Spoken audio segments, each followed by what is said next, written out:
The Out There channel. Please sub and share.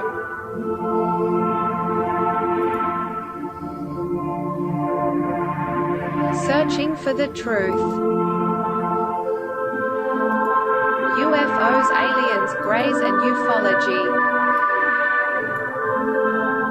Real images, real stories, real videos, real cases, researched and investigated by professionals in the field and cutting-edge discoveries. Multiple witnesses, abduction accounts brought to you by Team The Out There channel.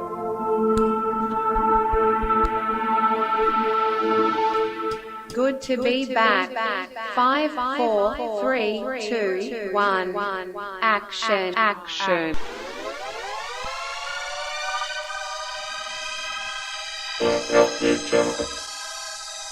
Out There channel. Okay. Here's the fruits. 7.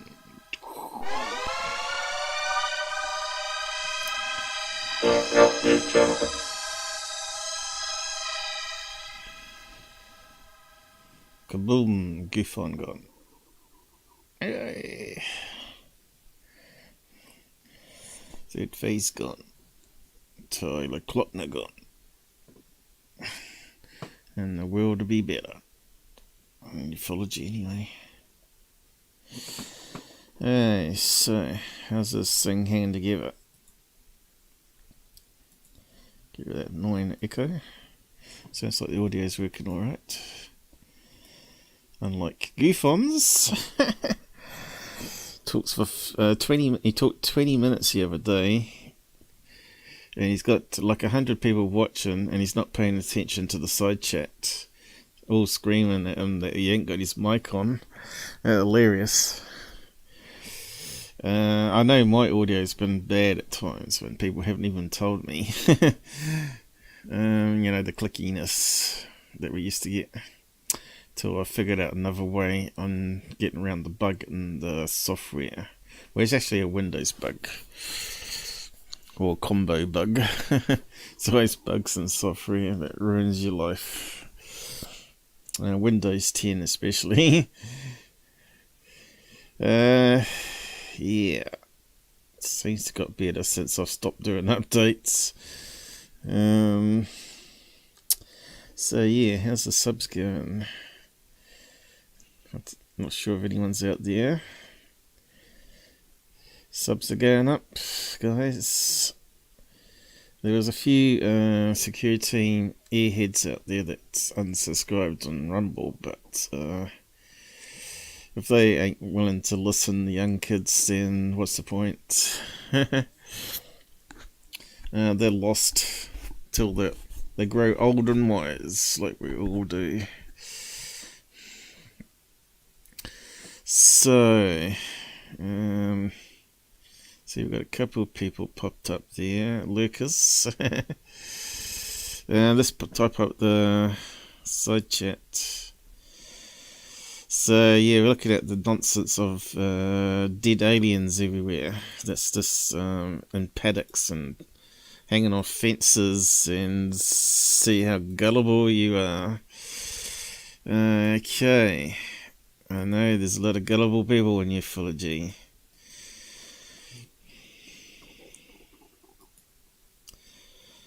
You know, if you remember that old story of the Kentucky Hopi-Hopskinville goblins who got shot up with shotguns and didn't even get killed, and there was no bodies left behind.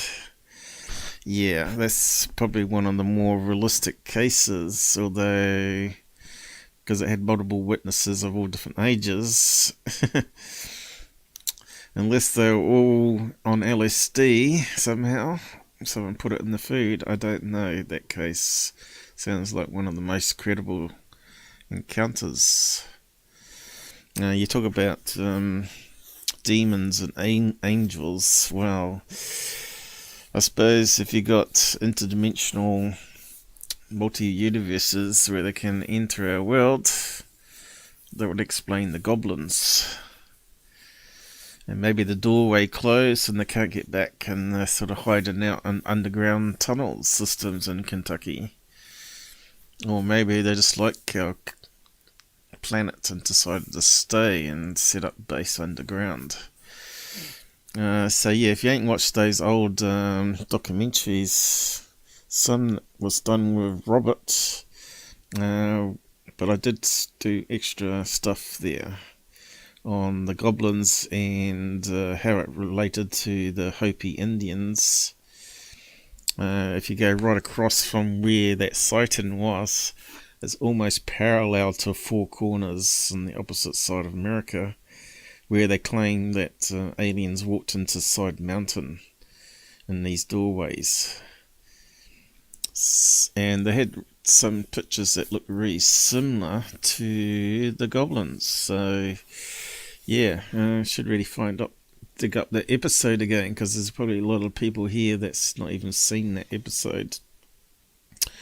Also looked at Badlands, the Badlands connection, with the carvings, what they claim as the pictograms in the terrain. I think it's just pareidolia though, but it's amazing how many other things you can find in terrain that looks like Egyptians and Africans with the serious headdresses on, where they had this long thing on their head and it looked like a planet on the end, and they dance around and it spin around their head. So yeah, it's a lot of good episodes out there that I've done and researched. So yeah, I might just quick do a switch for that. I think I got it in a playlist. If you go into my playlists and if you want to go through the hard way, click on created list and it gives you up all of them then, like that, instead of a scroll thing which doesn't work. So yeah, it's just a matter of finding the Hopi Indian one.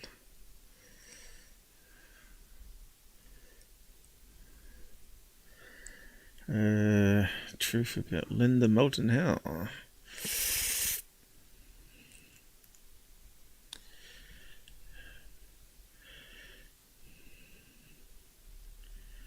Shorts is useless.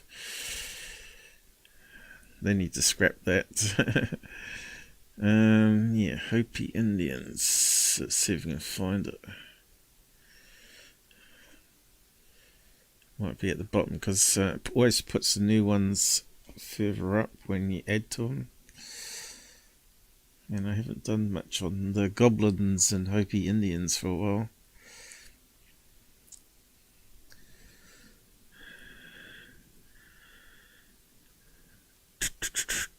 Why can't we see it though? It's always very hard to find stuff because I've done so much stuff now. Might be better just doing a quick search. Probably gone past it a zillion times already.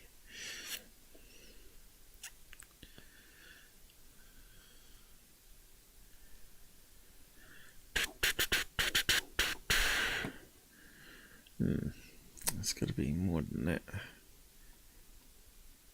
Are we missing some? I think we are. Oh, there we go. Here it is here. Hella. So that's part of it as well, the Hella region, which is Kentucky. So in there, I think there's all the good ones on these goblin aliens. And if you go down the side here, when you click on it, you get an index of all the videos that are in that playlist. I'm not sure people realise how to use playlists. So here's a list of them here, where it's all related topics. Oh. I thought there was more than that. Which one was it? Sunday. Where did Tyler go?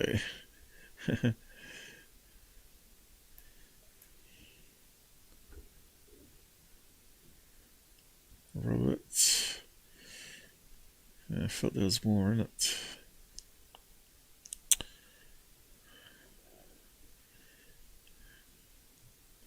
Anyway, this is one of the Hopi Indian drawings. Looks very much like the goblins. One of their cave patrons next to the doorway. And yeah, not sure if it's on that one. Rob's ET visit Hopi Indian. Maybe Rob's not on this one. What? Power brings. I know one of them I had bad audio because no one told me I had bad audio.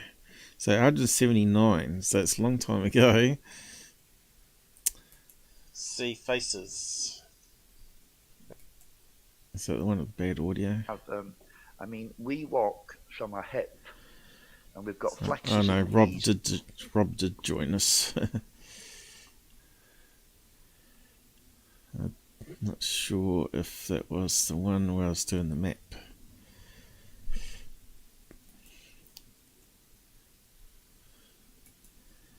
Yeah. What's the next one? Could be on that one. And this one's relating it to the 37th parallel on Australian sky people.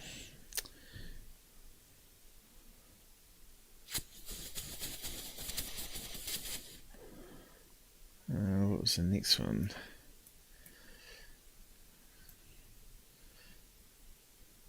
I can't quite see it. That was with Tyler, but must have been something else on there.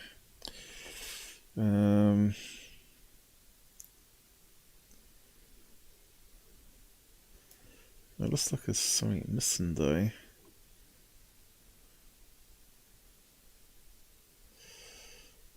I think there's something missing there.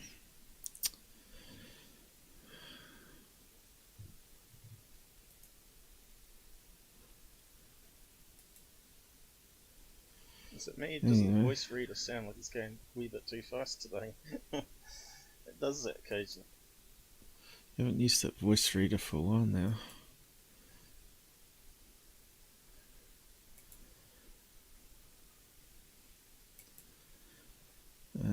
Yeah, I was talking about my crazy sighting I had. 37th parallel, was it? That was quite interesting. But yeah, we're about to do the map. Maybe it's in the first one after all.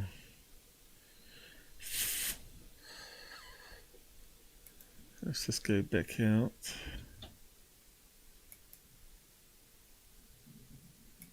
It's not let me. I'll just post that link anyway to those. I need to post up some other stuff too, don't I? Hopi Hopskinville connection. So it's hard to believe that it could be a cave system that goes from Four Corners all the way over to Kentucky, but there is a lot of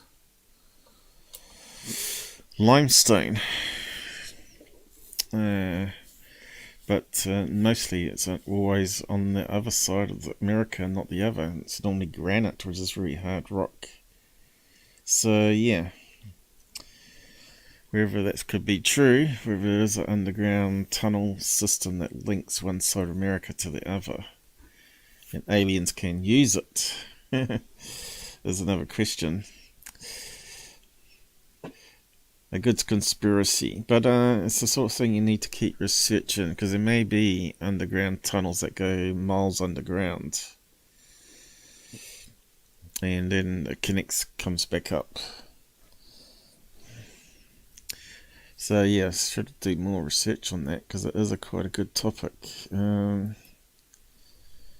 Just keep an eye on what's being discovered out there. Like underground.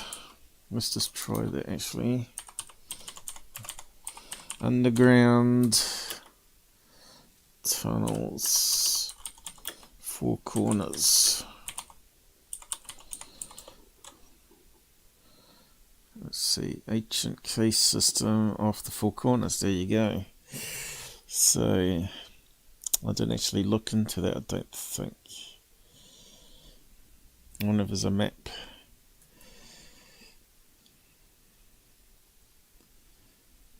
There you go, beneath this medieval German town. That's not what we're after. Invisible city beneath Paris.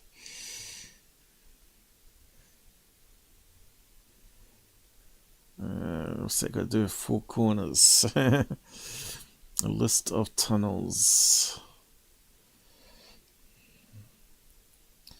Now we know the Germans like building tunnel systems everywhere. And it sort of worked for them, didn't it? They had a lot of secret stuff underground.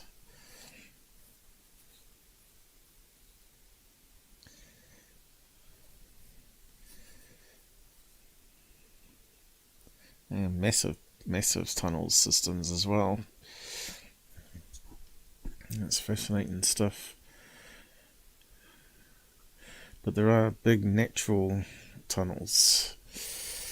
And the deeper you get, the hotter it gets. And we know if you want to go down at least half a mile, you're going to need a way to bring down oxygen and cooling.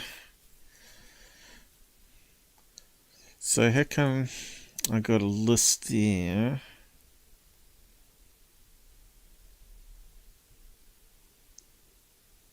Map of ancient civilizations, ancient case systems. So let's have a look at that one. Looks like it might be only words. What is it? Gaia? Ancient aliens or something, is it? Eric Von Braun, so it means you can't even believe this then.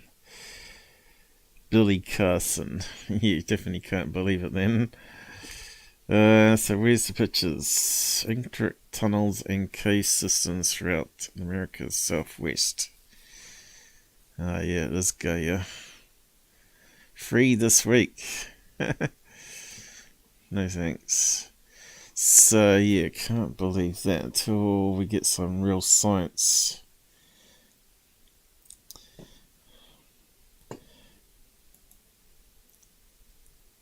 But yeah, if you just to redo that, if you do Four Corners to Hopskinville, where the encounter happened, and do map.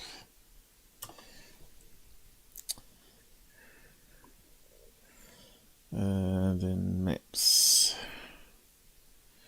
Let's see what comes up.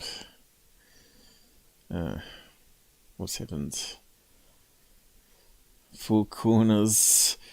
Look. That's not good.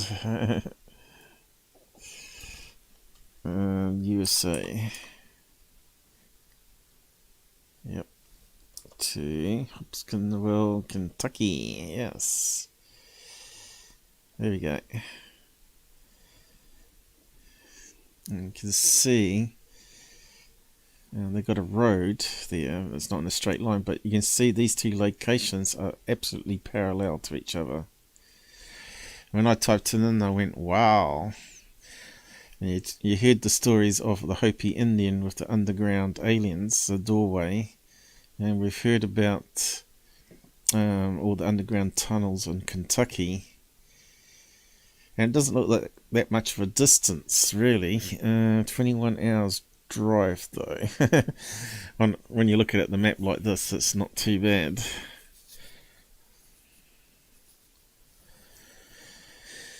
Are we being trolled here? Come on, guys, be serious.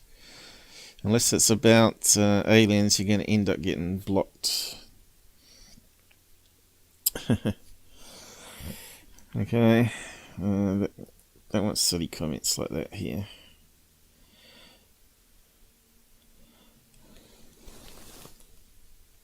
How do we get rid of that?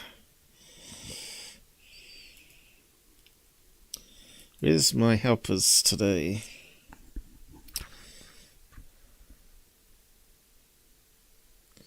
Does that get rid of it? Did it get rid of it? Oh yeah, just took a wee while. So yeah, you can see here, there's an underground tunnel system here. Could easily make it over to the other side of the country there, but that would be like a massive tunnel system.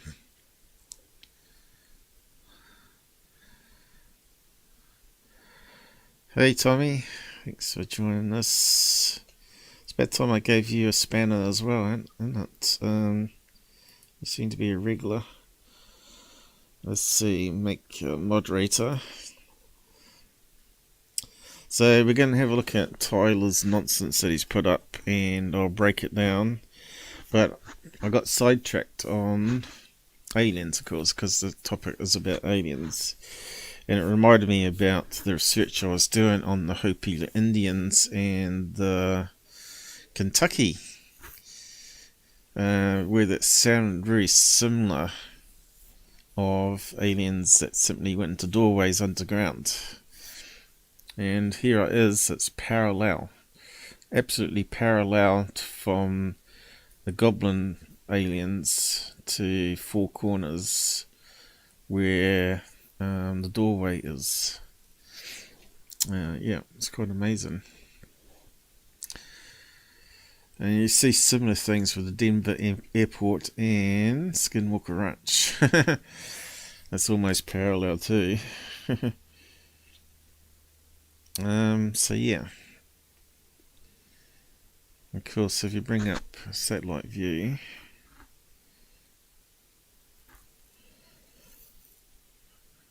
you can see one side is very green and the other side is a desert.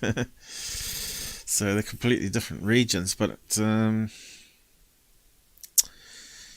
yeah, I suppose if it was like a big storm, or maybe you want to move around. Makes you wonder if Bigfoot is involved in this as well. If you want to move from one side of the country to the other unnoticed, you can use a tunnel system and just pop up certain exit points throughout the journey. As we've seen on Expedition Bigfoot, they believe that the Bigfoots were using the tunnel systems. They found tunnel systems that man had made, as well as natural ones, and that seemed to come out from one side to the other. I'm pretty sure Bigfoots, if they're real, which I think there's a lot of evidence that there is now. FBI cover-ups and FOIA requests coming out on Bigfoot. In fact, I'm going to talk about that next probably as well, or at some stage anyway. So yeah, so go and check out those episodes on mine. Not sure if it's on that one, but you can just type in. So I tried to add a storefront to my site, and I'm getting all this thing about New Zealand can't do it and all that sort of bullshit. So I don't know why I bothered. And only I can see the store tab with the error.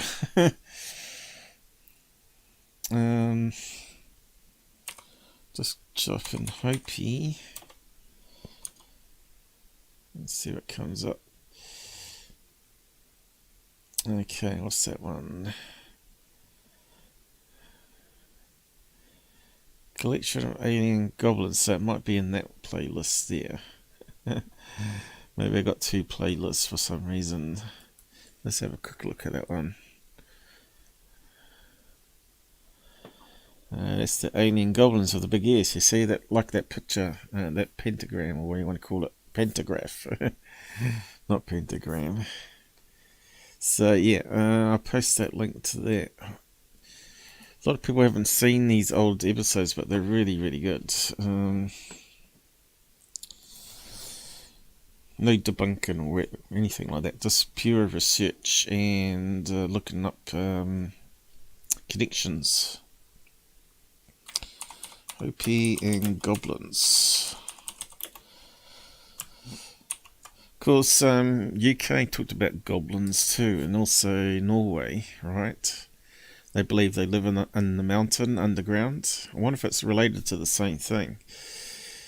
They're little short creatures, 2 to 3 foot, aren't they? So they're not really big.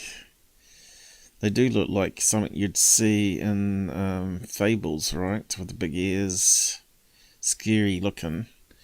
Looking at that picture there. So yeah, that's one of the better ones. So that's talking about the case, the original case. And it's with Robert, that one, yep.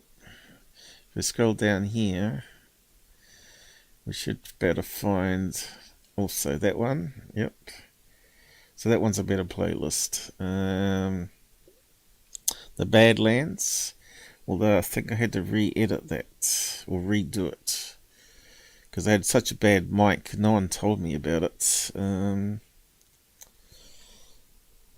It's got some of the other ones in it. Human.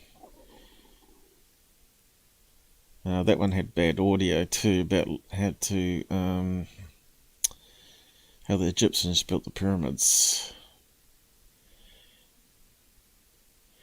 Alien myth. There's a few episodes covering that same topic across multiple live streams. So yeah, go and check them out if you've not seen them. But I probably should do a recap at some stage. Just catch up on the site. Hey, Jasper's here. Glad to see you. Been a long time. It has been too. Is that not coming up? Oh yes it is. Hey all. I'm on the new setup, so I got the 2 screens over top of each other, sort of thing. Blue chicken's sick. Yeah, I was sick yesterday myself. Bad tummy. How are you, Paul? Oh, I just said that. Good to see you. Good to see that you're all joining us. So, probably first of all, we'll probably start with the more negative stuff. And work towards new stuff.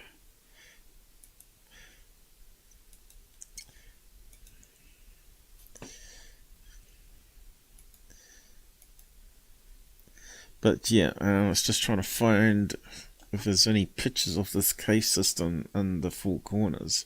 So maybe that's something we can look more deeply into and see if we can find any cave systems throughout that whole parallel segment.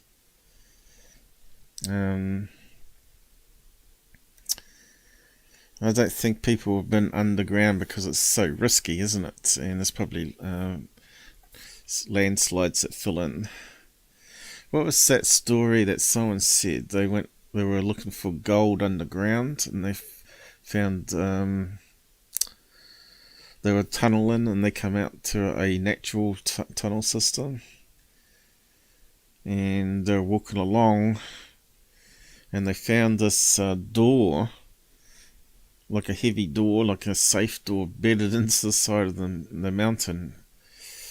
I think it was on Expedition X. They were thinking that maybe it was like Civil War safe or something like that, or a pirate site safe. And they stuck gold in there. But I don't know, maybe it's a bit more out there, the aliens.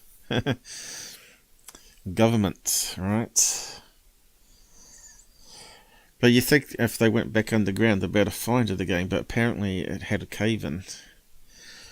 And they were going to dig it out and see if they could get onto that path that the kid took. Apparently the kid went through a cave and come out there. And they found a way out by going along and following the airflow. So yeah, who's been underground there? Miners with a safe in the side of the mountain with billions of gold, or maybe it's a bit more like a doorway into another tunnel system. Alien related, goblin related.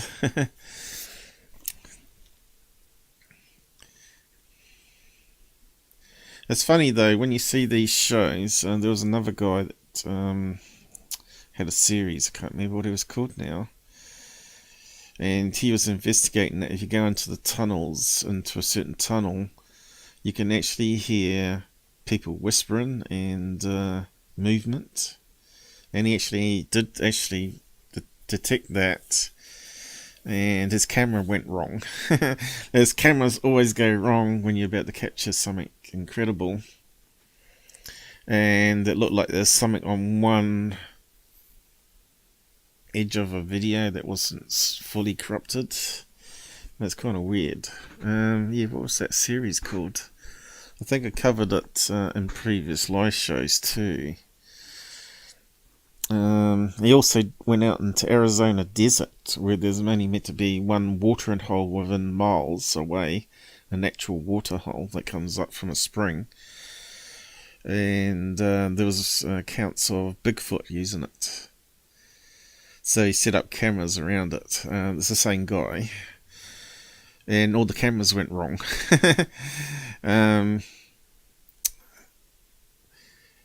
I think he saw in binoculars a creature near the water, and he went down there to get closer view, and then he left some fruit in a bag that Bigfoot apparently like, because they never get it, like apples and oranges and stuff, and that was gone. He had it hanging up with all the cameras aimed at it, and not one camera caught how it disappeared.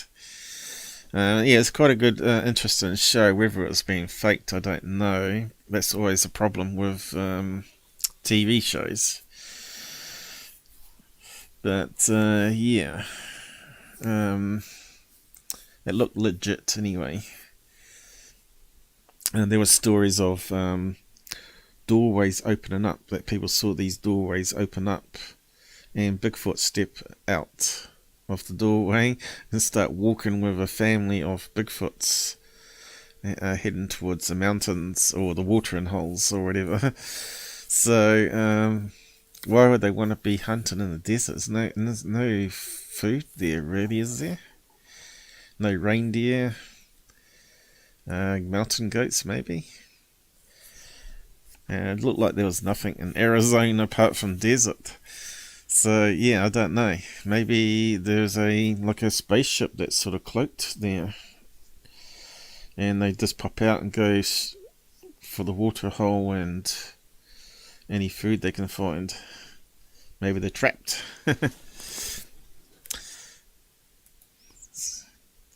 So yeah, as you see, I've been doing some research on Secureteam, and Blackvault's done the Bigfoot one, so we'll come back to that.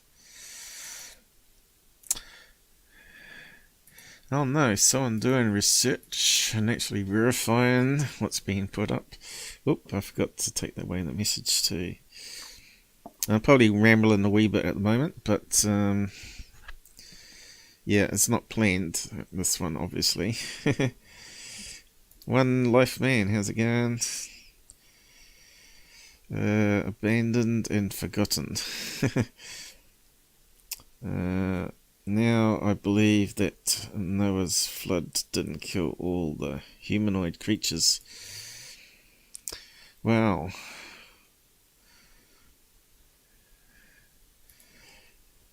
I think if you're up high in the mountains and there's a tunnel system, then you're going to be pretty much safe, aren't you, from all the cold? It's going to be fairly warm underground and all that rock. And thermal energy can be used to cook food, as well as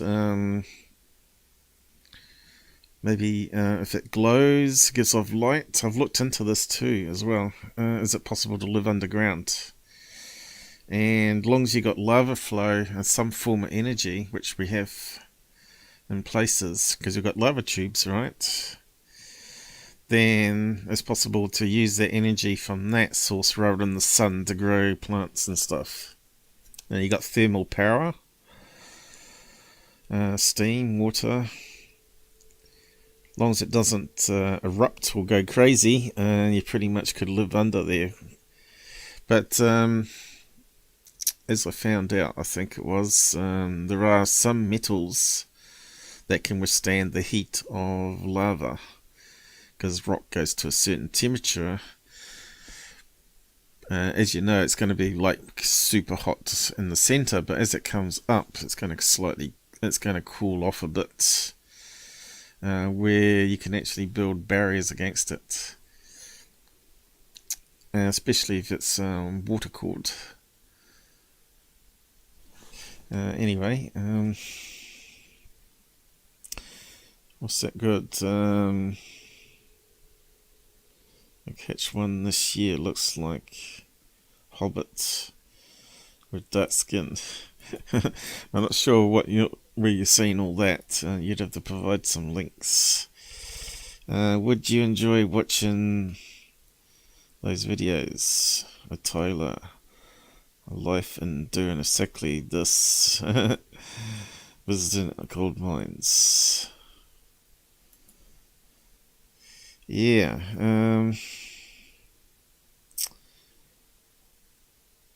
Two screens is a mess. Yep. Okay, looks like we're ready to go. In Germany, there's a farmer. He uses the cooling water from nuclear power plant to warm the field. Okay. Well, I know the Maoris use thermal to do all sorts of things.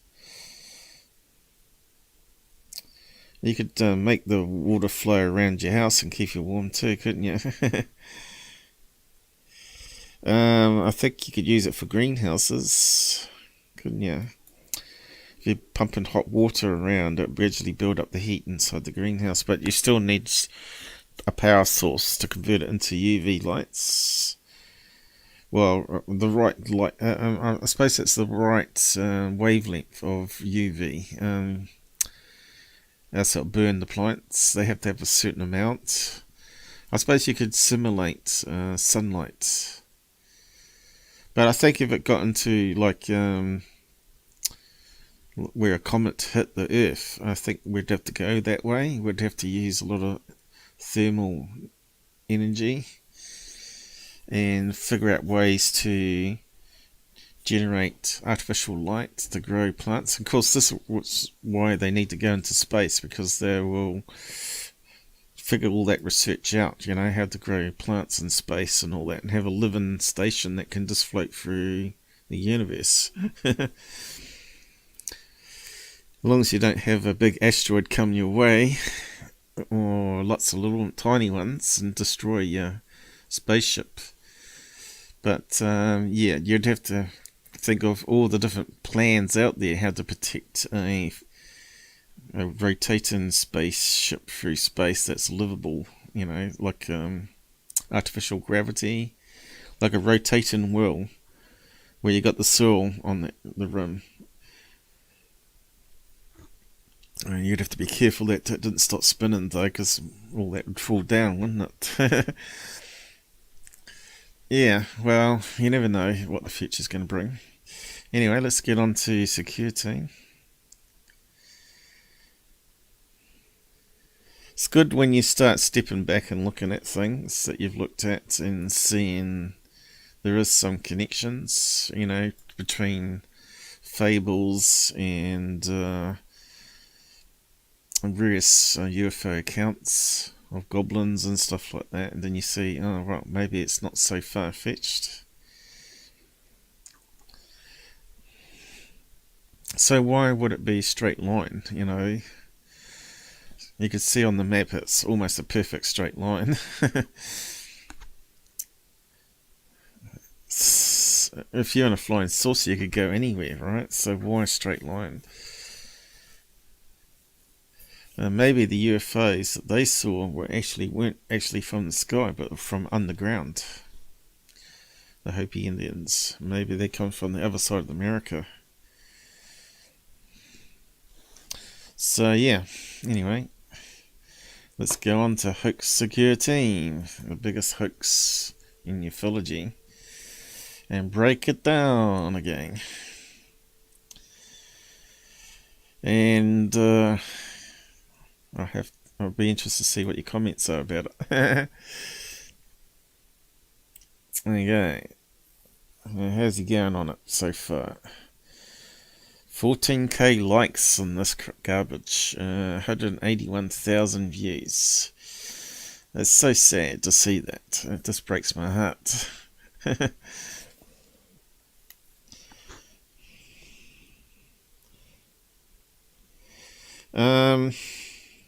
Aliens hybrid. Well, maybe humans that went underground are the aliens. You ever thought about that? You know, if you're underground, you'd get big eyes. You'd lose your hair, probably. Because it is going to be quite warm underground. And you wouldn't need to worry about heating so much. The deeper you go underground, the hotter it gets. So you lose your hair on your body, which is used for keeping warm. So there might be humans that lived above the ground, and then humans that lived below the ground, and still might even be there now. And there might be humans that live in underground water bases. Maybe they got technology and built some places under the sea. We're yet to prove that, though. Yet to prove any of that. It's all good theories and fantasy and great for sci-fi movies, but yeah. Well, religious people call them fallen angels, especially the Christians, right? But maybe not, you know. It's putting a label on something that we don't know much about still.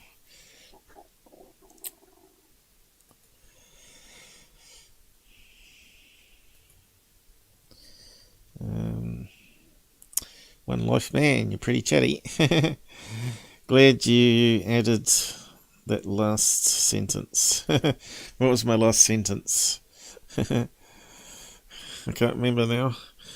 I'm just flying off my brain here. Proof is king. Alright.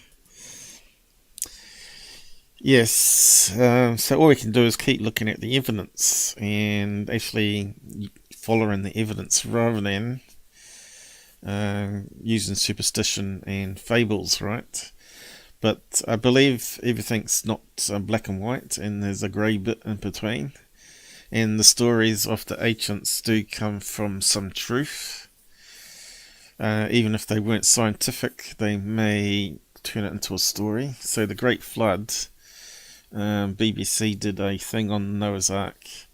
They believe they found the region that it happened in and where the original story come from, and I think it was somewhere in Africa, and it was near the coast, and the village there was someone called Noah or something similar name like that. Knew that the water was rising. Maybe the temperature had changed, like climate change happens in cycles.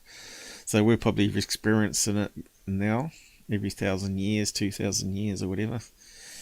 And he knew it was going to break the land bridge and flood all the plains where they were at. So he started building a boat to put all his farm animals on and his family, and everybody was laughing at him, apparently, in this story. I think it's a story they found somewhere. And they said this is the original story of Noah's Ark. BBC Horizon documentary. You might be able to find it still. Anyway, eventually a land bridge did give way. I'm not sure if it was after an earthquake or whatever. And you got always farm animals and family in the boat. And they pretty much the only ones that survived. Because back then they didn't know how to swim anyway. You find a lot of people that, you talk about these floods in different countries. Not all of these people can swim to save their lives, right? That's why they drowned. Especially if you get a really strong current, Some people don't know how to float. If you just relax and float, you'd be better off. Or try and grab something that's floating to help you out. Anyway, better carry on. Hey, Mr. G's here. Hey, we're getting a few people on today, so it must be a good time for everybody. Okay, let's play Secureteam and break it down. Okay, is the volume good? Sometimes I have to tweak it up a wee bit. Let's try that.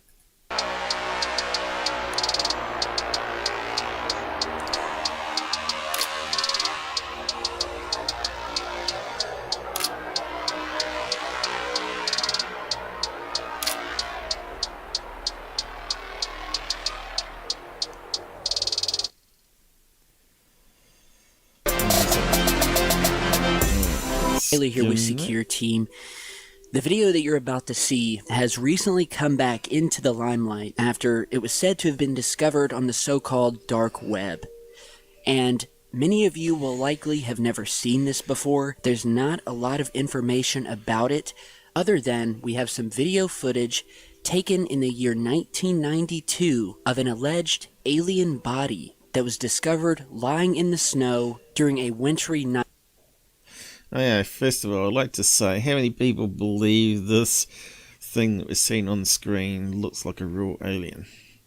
Anybody in the side chat at all?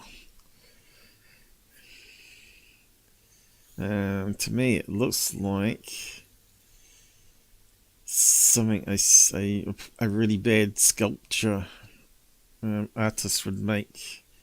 To me, straight away, looks like something made maybe from wax, with some wire mesh in the middle, where they sort of pressed it onto the wire frame with their hands. Look, and the hands look at different lengths even. He's got no ass. I think he's maybe cropped off the head a wee bit there. So anyone believe that so far? Night in Quebec, Canada. So before we go any further, here is that footage.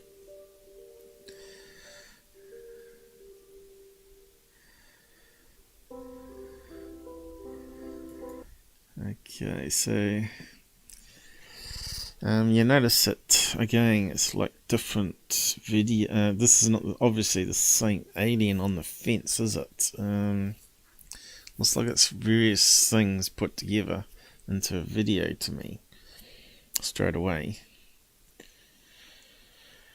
But it's possible that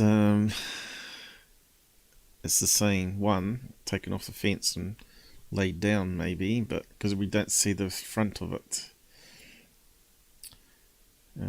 So it looks like it's filmed of a VHS tape, doesn't it? Kind of reminds me of the Alien Autopsy, which was way better quality. Yeah, you can see also how low quality it is, and looks like some reflection of something there. Jasper asks, why would they look like humans? Well, if we formed naturally, right, in Mother Nature on this planet with the same gravity, the Goldilocks zone, makes sense that maybe we'd have similar type creatures life on other planets too, like that. So not just 2-leggeds, but 4-leggeds, and also insects with 6 legs or 8 legs, right? And there's the physical size that insects can grow to before their external armor is too heavy for the internal workings of the muscles to support them. That's why a lot of these sci-fi movies with giant spiders or insects, which is a recent one on Netflix, was Resident Evil. It's not a bad series, but it's it's full of a lot of technical errors, and it's not even scary. It's meant to be scary, but it's not scary. But it's actually quite entertaining, I guess, in a way. Bit like cross between Walking Dead and what was that one? Tremors. Is it Tremors, with a big worm that comes out underground? Anyway, get back to debunking this nonsense. Okay, so I don't think this is the original video. I think I've got the original video, one without the lines, so we'll just compare it in a minute. They got it censored there. It must have some thing in the middle. Oh. Okay, so what is that mess there? Okay. Got little big blobs of light or something in the way. And that looks like it could be the front view this time. That's why they got it censored. So why would an alien be walking around without a skin suit on and actually have a penis? Which they censored. See, to me it's got lots of red flags. Why would the aliens leave behind aliens that are dead for humans to find? I just find ridiculous. If there were army people, military people, and human people, they would normally go back and get their dead, right? Give them a proper burial or whatever. I'd say aliens would probably be working by the same line, especially if they don't want evidence to be found. And they can fly UFOs over top instantly and levitate all that up, right? So straight away it's a lot of red flags in my mind that we can't even try and capture credible evidence because they can't muck around with our cameras.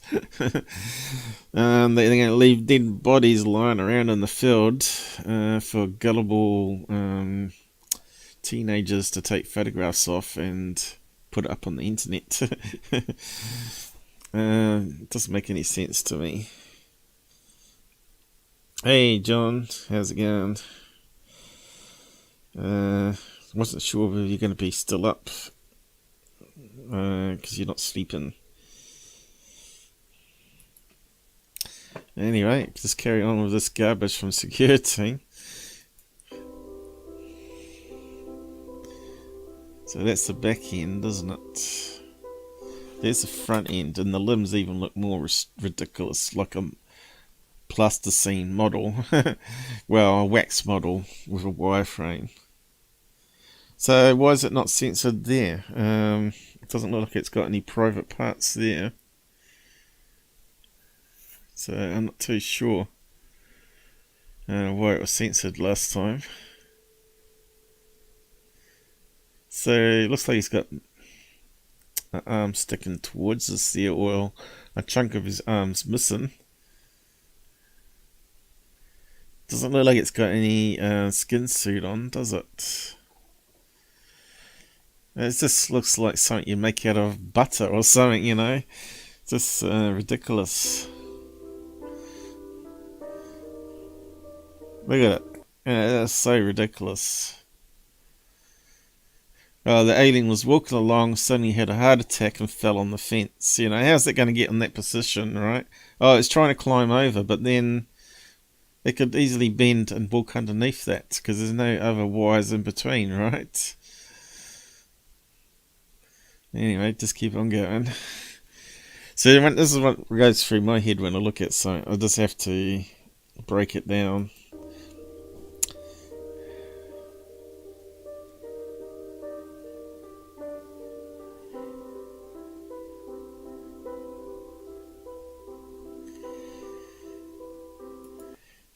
What's John saying? He died last Saturday. How can you die last Saturday and still be on side chat? For real.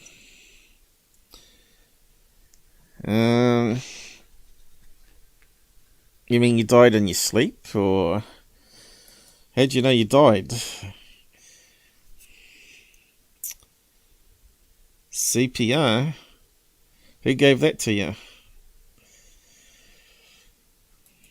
So your story's more interesting than Tyler's video.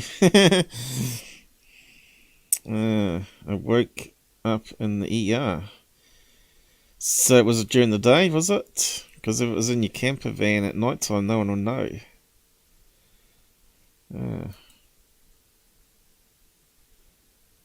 Yeah, I thought you were healthier than I was. You lost all that weight.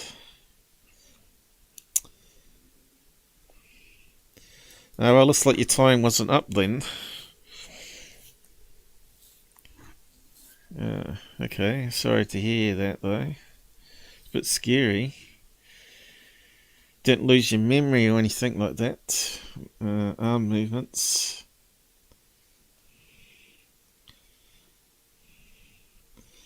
Yeah, you never know when your time's up, that's for sure. Sometimes I think I'm gonna die, you know. They can't get rid of John. God's tried to get rid of you a few times, hasn't he? No, God loves you so much. He wants to bring you closer. You're like your cat, has 9 lives. You didn't see the light or anything? Nothing. That's really interesting. Glad you made it. Yeah. Oh, well, John, that's shocking. That's the last thing I'd expect to hear from you. You always got Secureteam to make you not want to die yet, because you want to get rid of him first. Yeah, let's just carry on with his video. You ain't done. Yeah. You ain't done finished with. When your time is finished, then you'll know. Yeah, and it wasn't even COVID related, was it? Yeah, I thought your heart was all okay. It's really strange. And you're eating healthier now, too. I thought all your clots went. Because that's normally what gets you, isn't it? The clot on your blood goes shooting up to your brain and that's it. You're dead then. Anyway.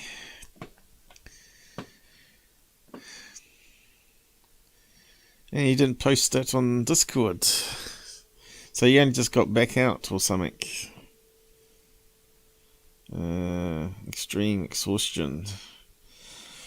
It took Mum, let's see, almost 1.5 years to get over her heart attack.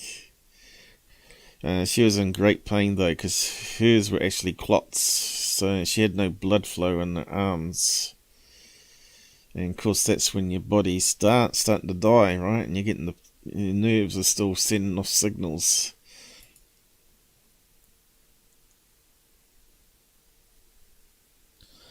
Insomnia.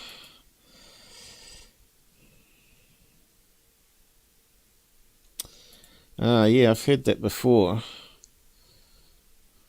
Broken ribs, eh? Damn. Yeah. Oh, well, John, wasn't expecting that. Anyway, we better carry on with the show and talk more later, maybe.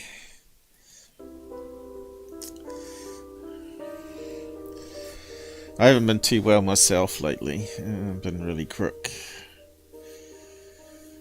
I felt like my guts was going to fall out. That's how bad I was feeling. And I couldn't eat. I can't eat. And I love food, especially meat. But I just can't even face meat anymore. So I've been living on bready things. Okay, pretty mind-blowing stuff. And if you've never seen this before, don't worry yourself. So this is mind-blowing, right? So I don't know if that's the same thing, though, is it? It's not the same thing that was hanging up. Does that look like the same head? It's hard to know. It's so bad, isn't it? But I don't think it's the same head. This other one here looks like a better made puppet.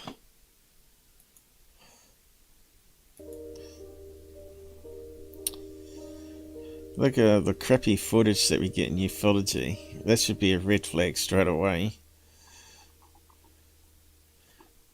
Oh yeah, so does that look like a real human there? Right. Kind of looks like a wax model too, doesn't it? Or a mannequin.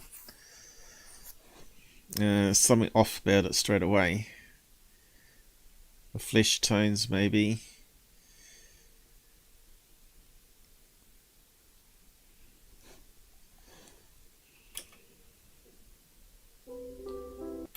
And of course the lack of movement. You can see the camera's moving but the person's not moving. Right. So that means it's got to be a statue. Right, that's what I see anyway. Okay, pretty mind-blowing stuff. And if you've never seen this before, don't worry yourself, because not a lot of people have. It was recently featured back online again after another UFO channel said that they had discovered it in the deep web under the file name, quote, EBE 1992 Eager. And as you just saw in the video footage, it's technically video footage, but it's not. It looks as if someone is playing this video on a monitor. Monitor, which they are. Because it's got interlacing. And it's got malachite, these things here. Wax models or some kind. That's not moving. And showing paused shots, okay? So it's obviously some sort of art piece or staged thing. And then someone is actually videoing it with a camera. So we're basically getting... Okay, so let's just have a look at this one. Does that look like it's behind a window?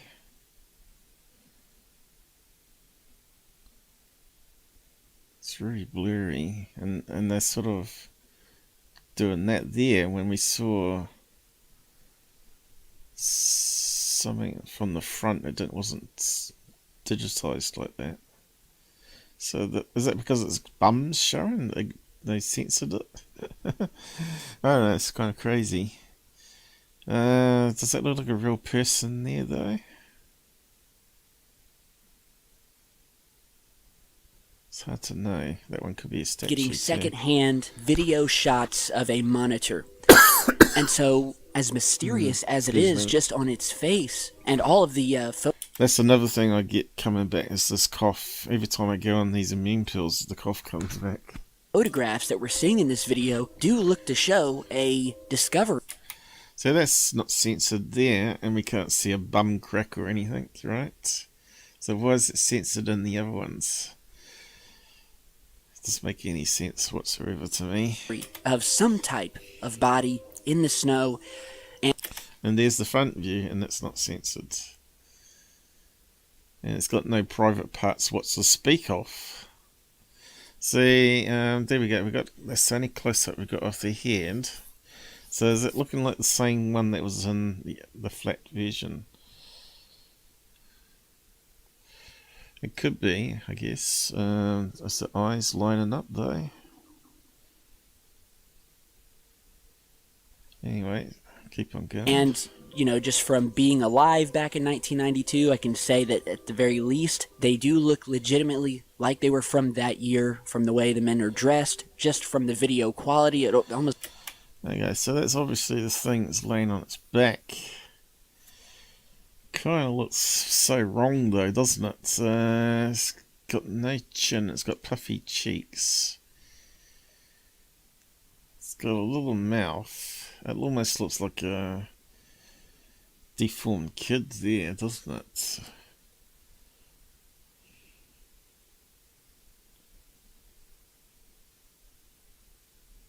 What's that on the head here?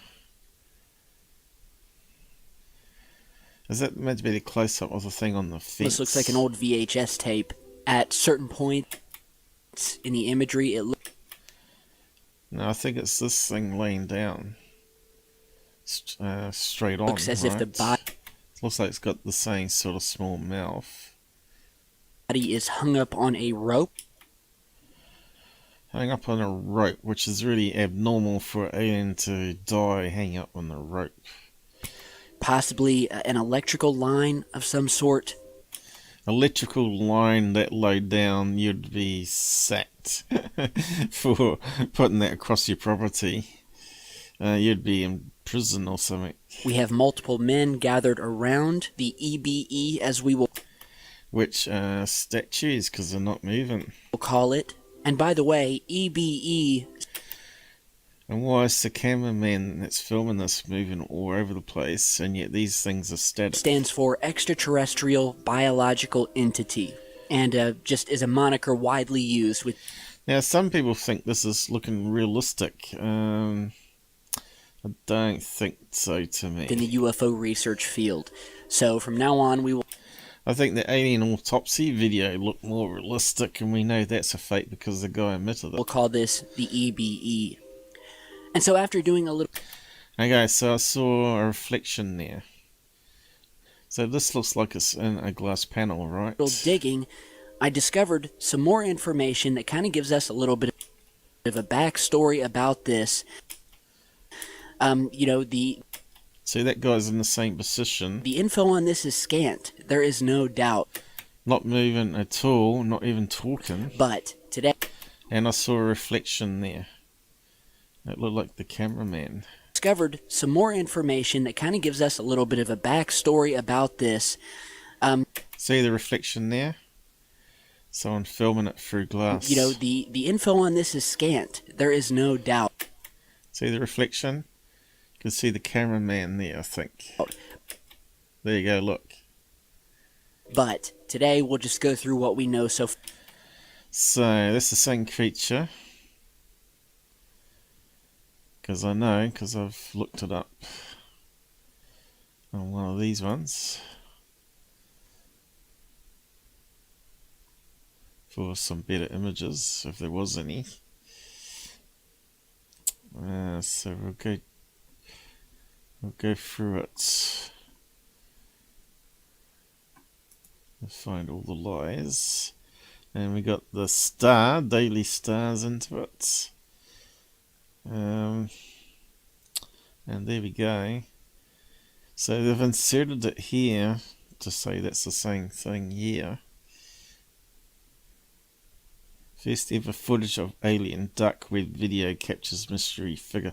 Of course, this was sent by another fraud UFO channel, UFO Today, I think it was. I'm not sure if they mentioned it. And it resurfaced in 2017. Where does it say? There. I think it's from UFO Today or something. Not sure if they still exist, that channel. Now look, Blake Cousins. Renamed alien hunters. They couldn't hunt anything. Brent and Blake Cousins reposted. They couldn't even hunt a pussycat. Reposted the video on their own site and claimed it resembled an extraterrestrial being. Of course they would, because they're such grifters. Thousands of people have seen the footage since it surfaced on Monday, November the 6th, 2017. And that's it. No debunkers. No one doing analysis on the video to give their opinion on it. A video out of focus could easily be faked. Oh, you don't think so, mate? What else did I get? So I got the original video here, the real alien video, without distortions. So let's just play that one. Okay, so this is meant to be the full video. So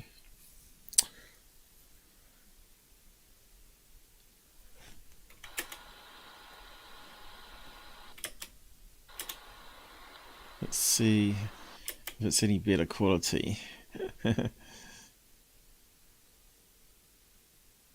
What's that there? Camera lens?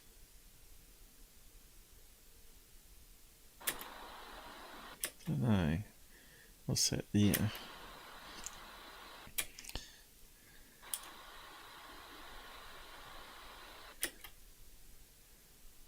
So it looks like it might be snapshots that they're filming. Alright, what's that on the head there?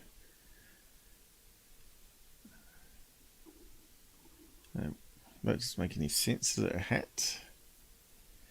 Looks like one of those things the Jewish people wear. Weird. I can't see it being a hat.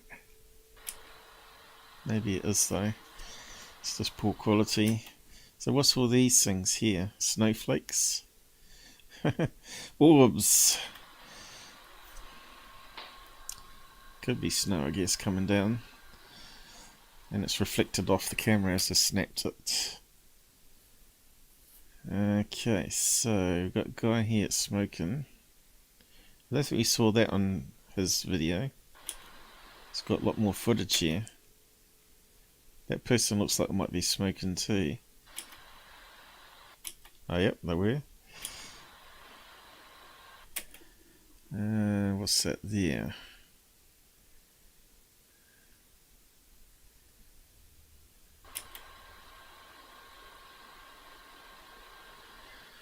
They look like wax models to me.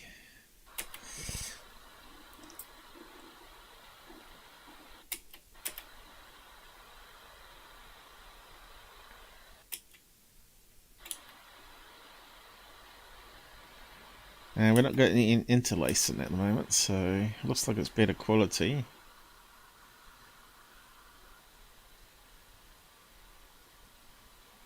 I guess Tyler didn't want to spend too much time hunting down a better video source. Okay, there is some sort of rotating thing there, like it's off a VHS tape.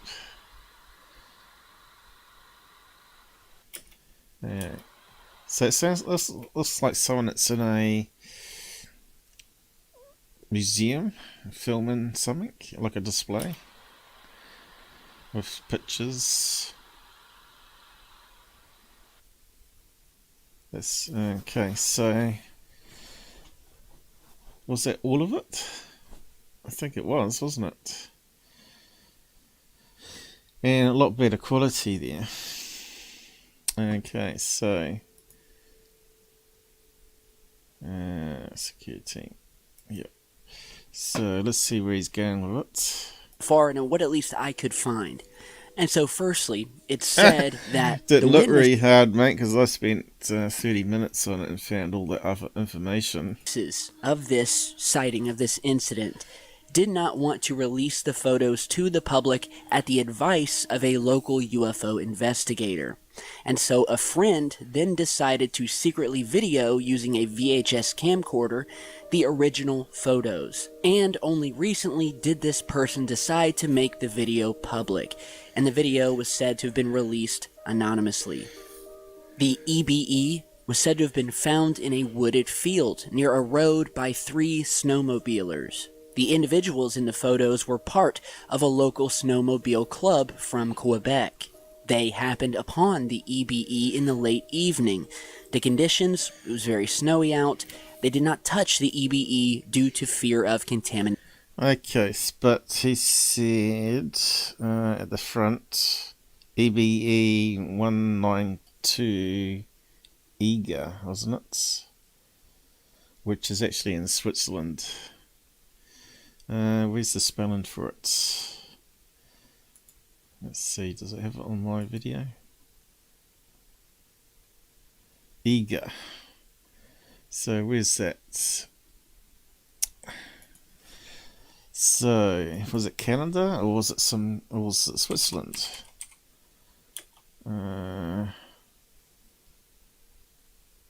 Location. Let's see if it comes up. Does it look like Switzerland or Switzerland? There you go. It's a mountain location. There you go.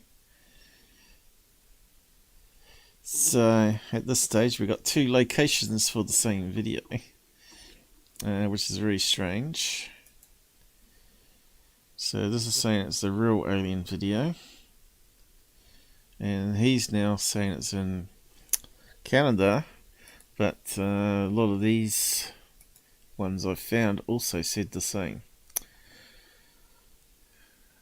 Here is another frozen alien body discovered in the snow in 1992 near Vivera Rogue in the province of Quebec, Canada. So why does it go from one location to the other? So that should be like a red flag straight away. It's someone's maybe taken someone else's footage and rebadged it. Alien body was found in a wooded field near. So this is the script that Tyler's obviously reading, by 3 snowballers from Quebec. So he's reading it line by line, obviously. And at one point they raised the body with a stick with a wire. So it was on the ground then. So how come we didn't get any pictures of it being on the ground before they touched it? So that's a red flag as well. That's very suspicious. Probably because they didn't want to touch the body. And next day they returned to the spot, but the body was gone. So obviously they didn't return to take photographs then. They must have taken it on the same night. So the aliens come back and took the body, is what they're going to say, I guess. It's speculated that the wild animal had dragged it away. But then you would have drag lights, marks in the snow, and also footprints, wouldn't you? And wouldn't they take some pictures of the area showing it's been taken away? Usually people call up their friends or family on the phone to talk about what they have found. This gets immediately intercepted by the intelligent agents, who then dispatch a special team to retrieve the body. So there's a lie there. As mentioned in the text below, there was at the time a military airport, International Mont Tremblant, some French name, only a couple of kilometers away, which also opens the possibility that it might have run away from the base. It's a great story. The alien body looks very convincing because of many anatomical details that are visible in the pictures. We will first look at some still shots. To me, it doesn't look real.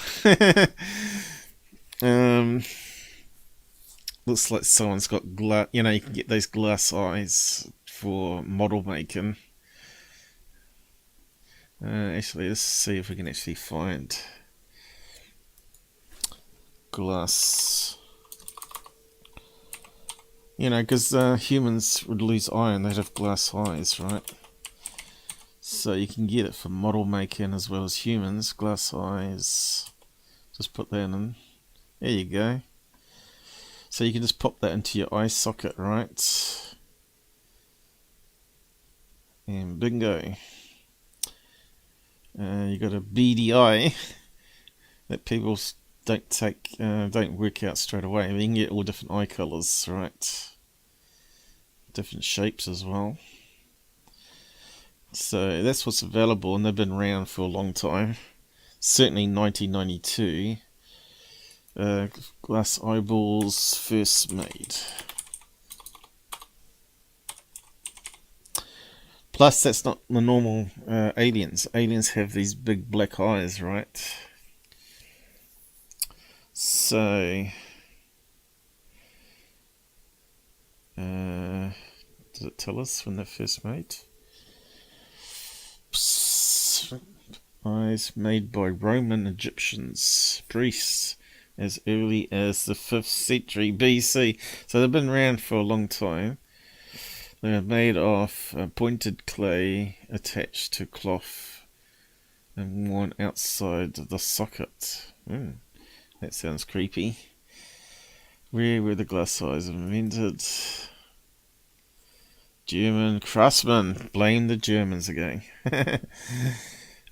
Credited with the invention in 1835. They make these glass eyes. A tube of glass was heated on one end until the form of a ball was obtained. Various colours of glass were used, like paintbrush, to imitate the natural colour. So they were skillful even back then, eh? Wow. Anyway, we don't spend too much on the history of glass eyes, but you can get black contact lenses, which would have been a better thing to use, which I believe is what some kids have got, and that's where you hear the story of the black eye kids. And that's what you can do, right? So you can just put these contact lenses in. They use it in movies and stuff.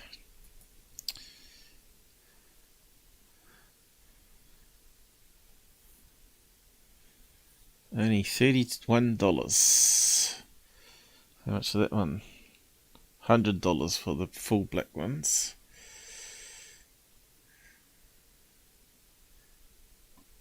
I want some pictures of them popped out though.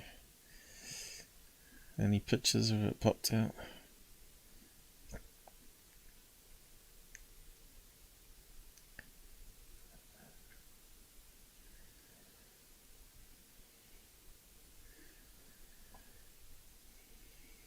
Not really. Also, you can change your eye colour of anything now. Make it more into cat-like eyes.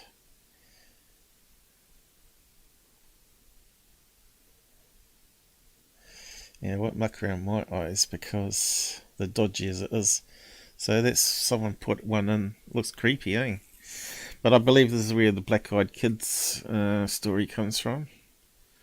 And they've been around for a long time. First mate. And some people even tattoo their eyes to be black, which sounds extremely painful. So when they first made, 1948, so they've been around for a while.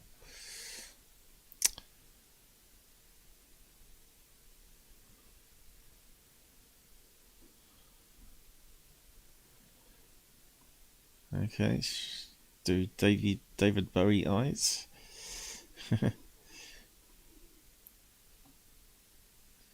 Make creepy eyes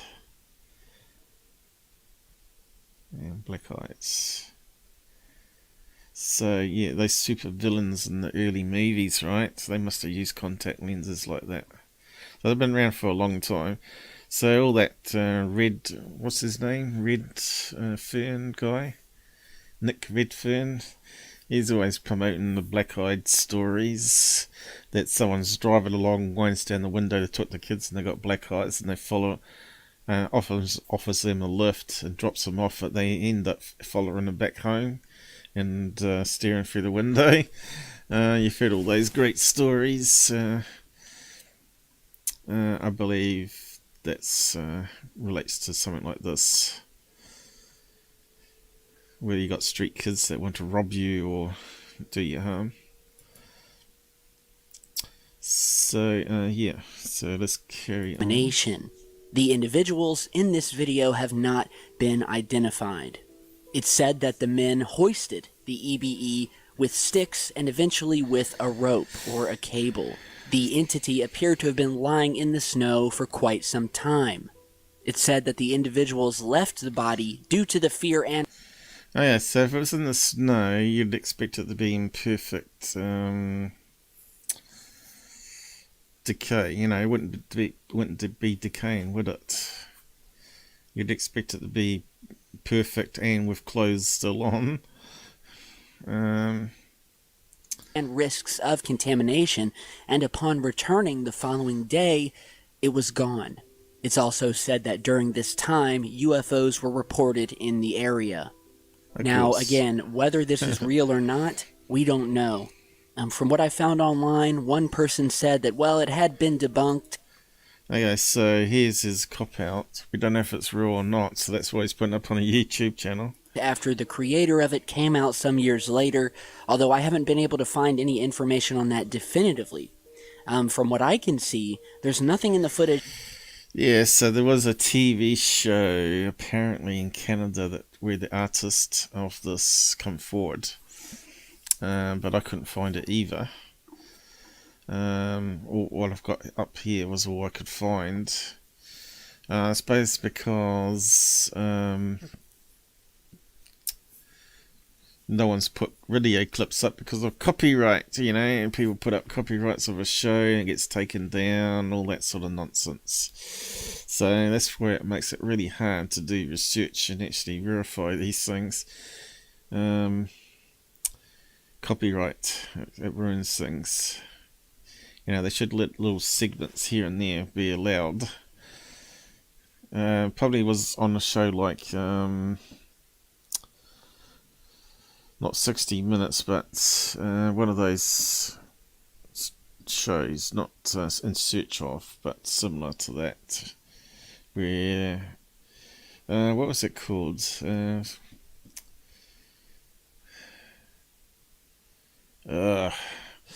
It's amazing when you can't remember stuff. There was a show, had a certain name. They'd always be putting up stuff like this and then debunking it. Not fake or paranormal, although they probably would have loved doing this one, actually, duplicating it and stuff. Fact or fake paranormal, but not that one. Anyway, it doesn't matter. That would tell me, or at least indicate that it was fake. Many people believe the video and photographs to be real. The physical anatomical details are said to preclude this from being a hoax, and that in the early 1990s... So I thought, well, did he actually look on Scott Brando's? Because Scott Brando debunked this last time he put it up back in 2017. And if we go to Scott Brando, I've already done the search though, so I'll just go to mine.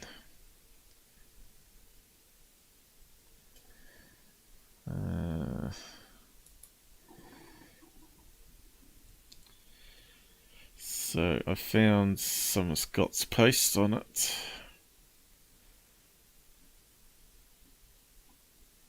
And we'll just go through those now.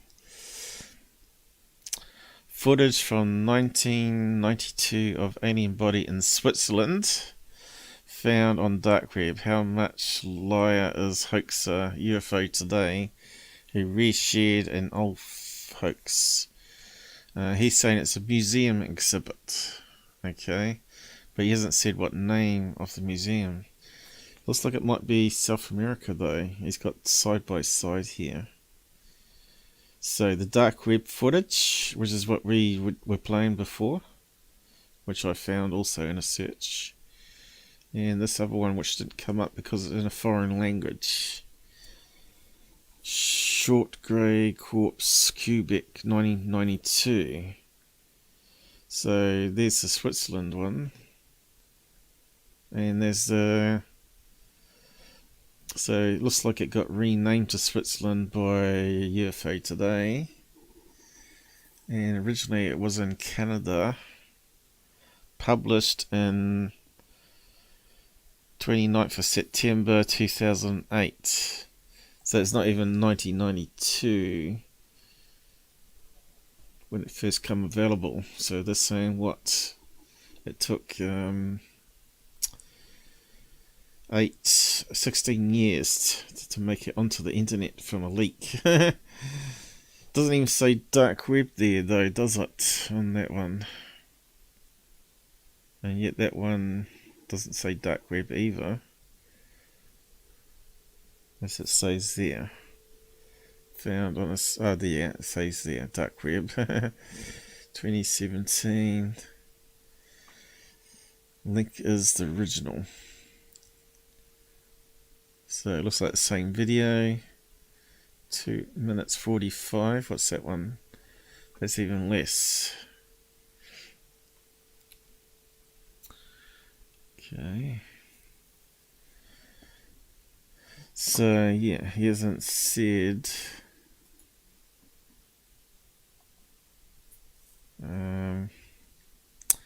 exhibit beyond the glass, so we noticed that with the reflections. The emergency workers are wax models, that's what I said. They don't move. The reflections with the guy with the camera starts at 15 seconds. So can we see a guy with a camera? Ah, yeah. Definitely a guy holding up something to his face. VHS handycam, is it? You can see his mouth there, hairline, his hand. So it's definitely filmed through a window. So that looks like, gives us some scale here. This is either a really, really large photograph, or these are wax models with people looking at it, which are wax models. But then again, weren't they smoking? So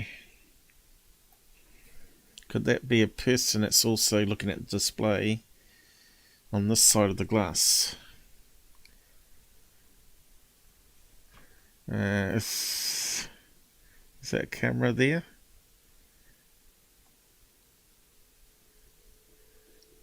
We've got a camera in the hand. I don't know. Let's keep on going. Okay, I've done something here. So I replied back in the early days. His quote, mind blowing. It sounds like holding back laughter to me. Suckers watching him. And I said that way back when I first started my channel. So even then I was skeptical. 1992 footage may prove aliens exist. Excuse me. So that just proves that he's recycled the same video. He's lazy again. More things. Was there any more in that video? That's it, is it? So that's all we got. So it's a museum exhibit, but where? It might be in South America, is it? Because we had that other site with, is it Spanish? Is that Spanish?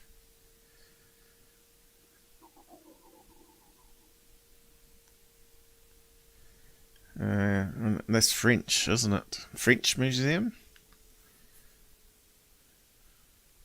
That would make sense. That's why they put the word cubic there, right? Some weird alien museum in Canada. So, yeah. There you go. So that only took me 5 minutes to search Twitter for it. And Scott Brando was one of the first to come up. So there's the truth there. 90s, the cost to hoax this EBE would have been, well, very costly. And so the EBE was said to have been discovered in an area outside of Montreal near the Rouge River, which is a river in western Quebec which empties into the Ottawa River near the Pont-au-Chien and flows north of Mont-Tremblant. Now here is the photograph of the EBE covered in snow as it was first discovered, where you can clearly see the outline, the head, the body. And if you look down here toward the feet, it almost appears that the EBE has possibly boots or something, of a dark nature covering its feet. Now, while looking at this photograph of the face, hang on, let me just have a look.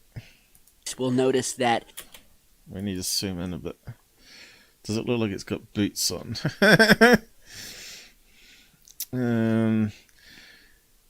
I guess he's done that bit of handiwork there.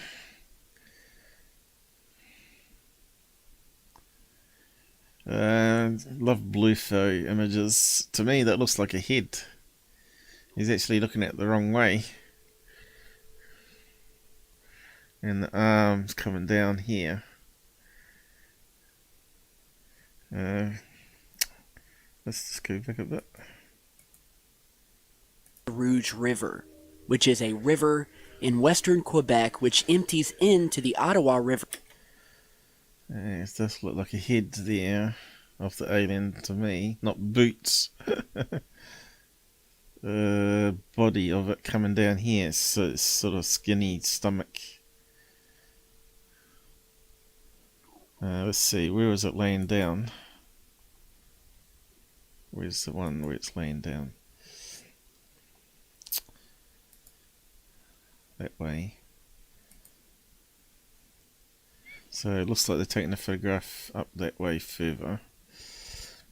So he's got that wrong. Where you can clearly... I don't think that's a head here.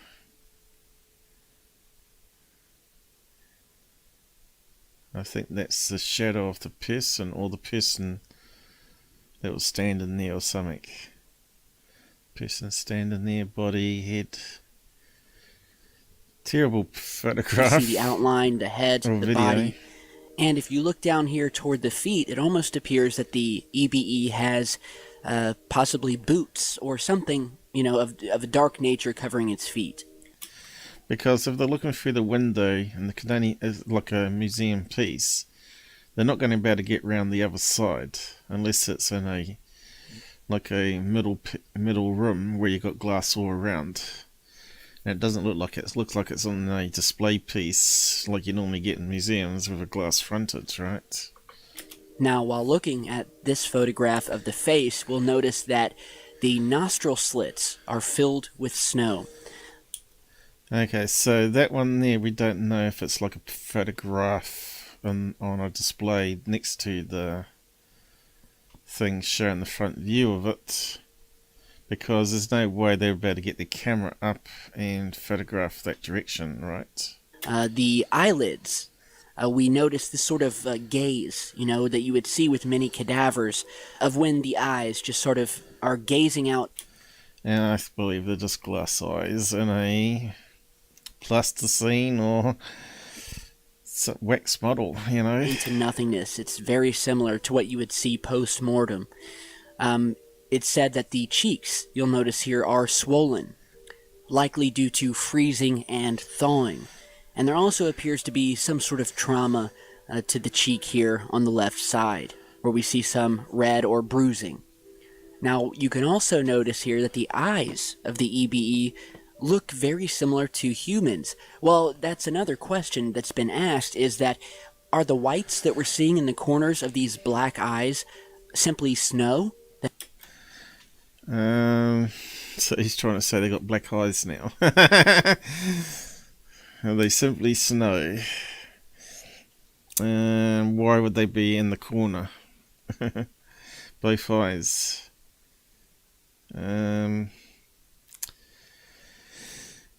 Plus, when you die, your eyes are not white anymore, are they? That's a good question.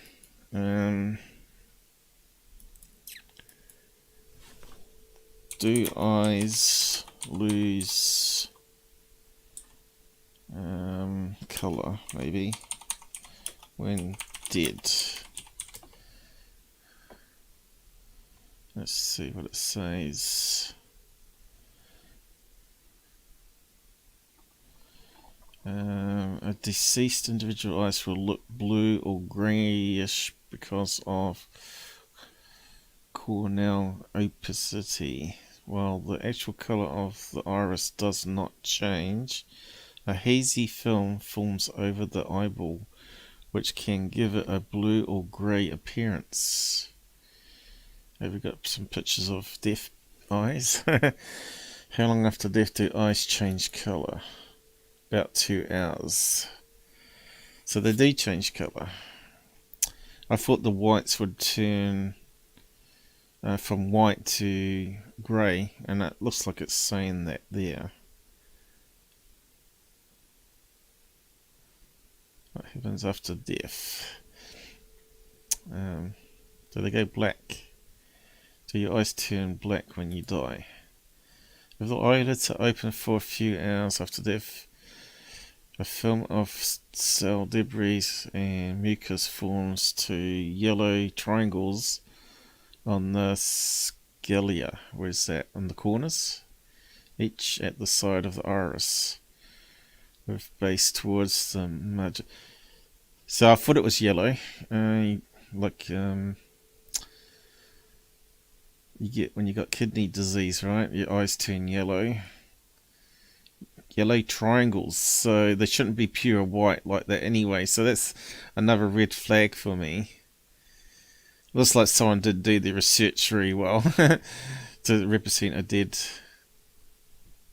alien with human-like eyes. You could say it was a human hybrid, right? You know, all the believers out there will always have an excuse for it. So that should be yellow. That have gathered in the corners, or are these actual whites of the eyes? It's also been asked whether these eyes are covered with black contact lenses that these alien greys have been found wearing, almost as a shielding of... He's covering all the bases here, isn't he? It could be this, it could be that. We've heard all these stories and accounts, but no actual evidence. Source, like you and me would wear a pair of glasses. Now, likewise... Why would an alien wear black contacts, though? Wouldn't that make it harder to see?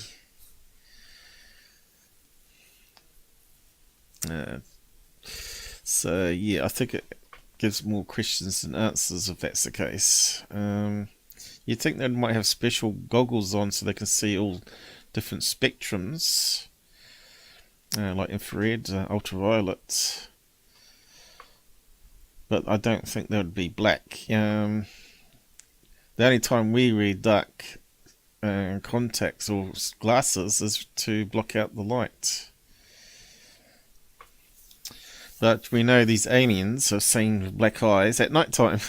So why would you wear sunglasses at night time when you're trying to abduct someone? Again, it doesn't make any sense. But if they were from the underground, if they lived underground and formed these big eyes, then the eyes might be more sensitive to light and need to wear contacts all the time. That's more believable. Or they come from a planet where there's less sun, or the sun's dying and their eyes are gradually evolved. I can tell some better stories than Tyler anyway. As we're looking at the neck area here, there seems to be some similar anatomy to what you would find on humans, such as the Adam's apple, and the esophagus, and the trachea. I don't know how you can see that in that grotty image, anything like that. Make believe. But if you're a model maker, you're going to sort of simulate some of the human characteristics, I guess. That's another thing, is the neck looks too weak to support that sort of size head. You look at our neck, it's quite big to support the size of the head we've got. Here, scientifically, that's too small to support this kind of weight. which then sort of makes us believe that maybe the alien greys are not actually biological, but like robots, biological robots of some sort, where they've got metal spines and stuff that can support a bigger head with a, I don't know, multi-core processor unit that needs to be big, with all the technology for the eyes and visual spectrum. I don't know.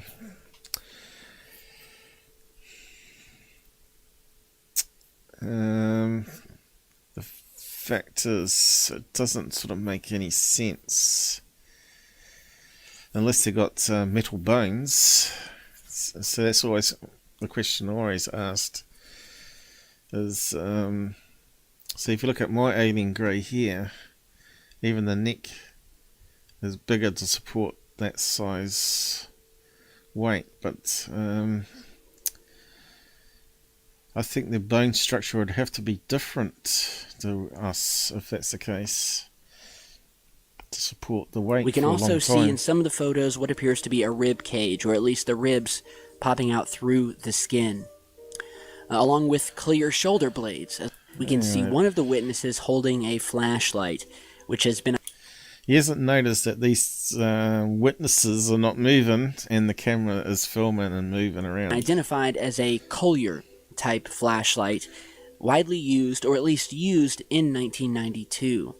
It's said from analysis that there are 4 to 5 witnesses in these photographs, and more may have been involved, but we just don't see them in the footage. And here we have another image done. So, in no terms has he mentioned that it could be a museum exhibit, like they have an Area 51 museum, right? That's a good question. What do they have? Very similar, I reckon. Area 51 Museum. Is that what it's called? I don't know. Let's find out. Well, there's a lot of museums. Alien Research Center, Alien 51 Alien Center, National Atomic Testing. That's the one, isn't it? That one there. Let's just click on that. That's the one that had the flying saucer out the front that had it stolen off the corner, wasn't it? Have we got a big picture of it? It's not going to give us a big picture. I don't want New Zealand. We ain't got no aliens in New Zealand. What's going on there? Oh.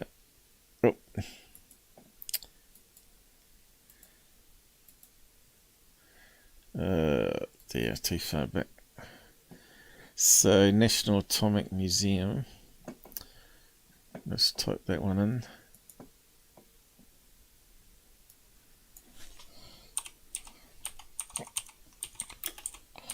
Because they used to do nuclear testing there, didn't they?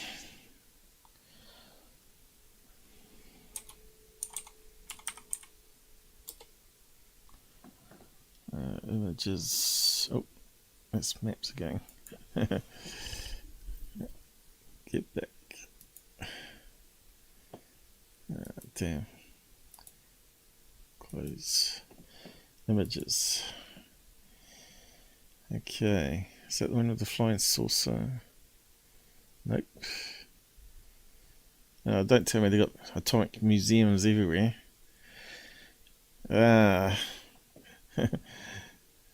Nevada, was it?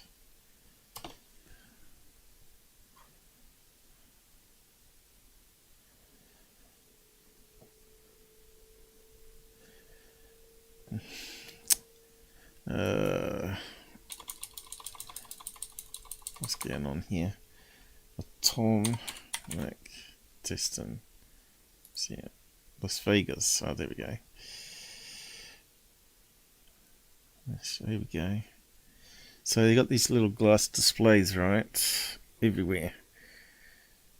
What's that one? Looks like a load of books and things. They've made it out look like a tunnel here. underground base. It'd be good to go and visit that, I suppose, and have a look around.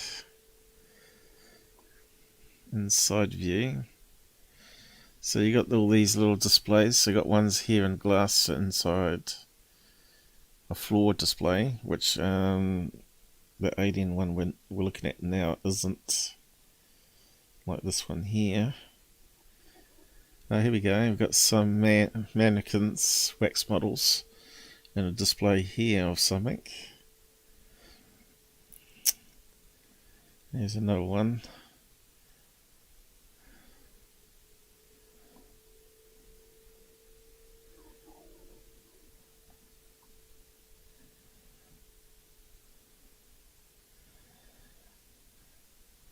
That's the outside one.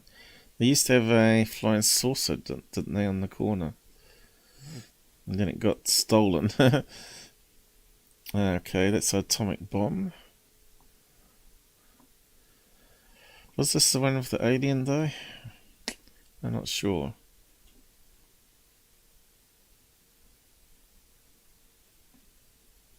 I thought it was.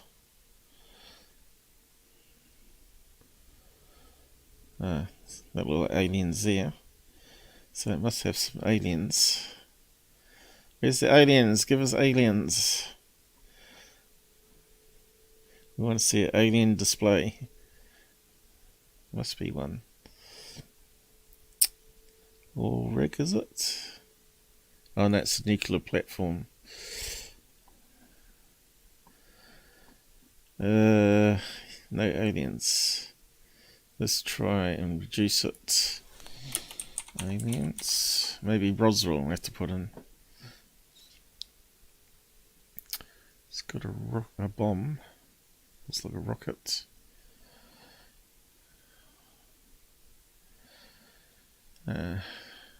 Disappointing.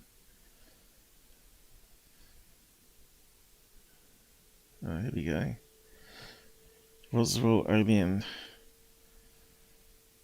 So I wonder if Tyler, if someone filmed that in that museum, would believe that to be alien bodies on the underground base. It's funny he hasn't put up something like that. Let's try something else. Roswell.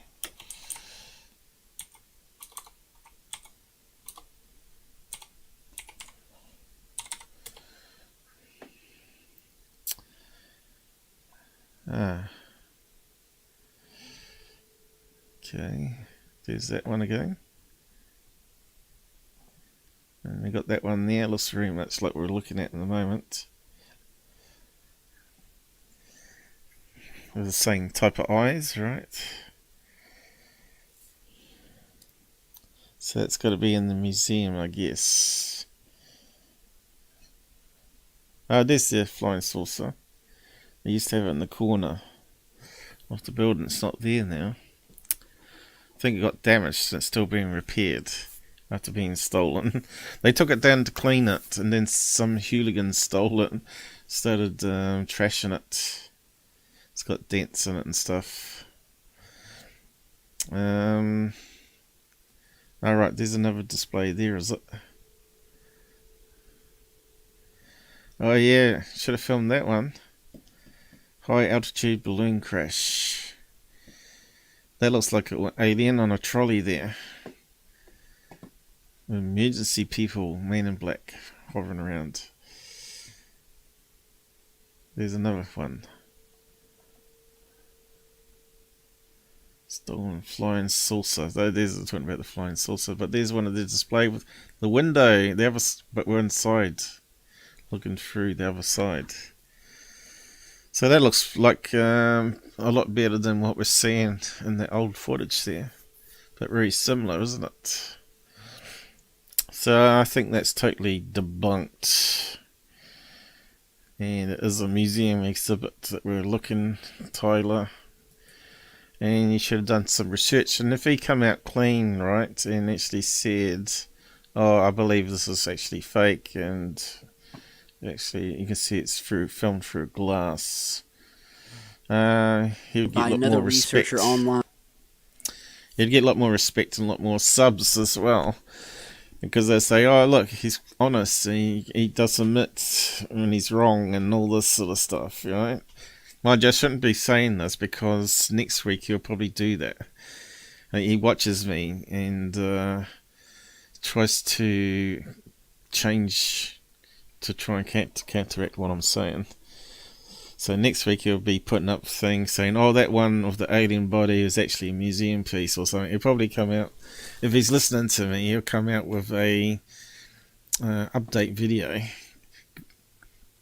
That is pointing out some more anatomical features in the neck and of the eyes that further point to this being a legitimate. So he's saying legitimate there, but he would have got a lot more credence. Respect if he actually admitted that it was actually faked. Mind you, he might lose a few subs because the gullibles follow him. So he's so scared of losing some of his subs. Oh, I was going to zoom in, but we can do it this way. He never did. Lazy. He never did updates and never come clean on. And Third Phase is saying they've only recently started doing some because they can't get away with it. So they say, "Oh, we believe this one's fake," because Mick West has debunked it or whatever, you know. He's never ever come clean. Said, "Oh, remember that one I showed you years ago? Well, that's actually debunked now." You know. That's when you would have an honest, credible person, right? Saying, oh, looks like we got more information. You know, it's a waste in doing it. Even if you are a scammer, that you could make yourself more credible and get more subs, and that way you get more income. But, yeah, he's never done it, and if he does it now, it's because he's listening to me, you see.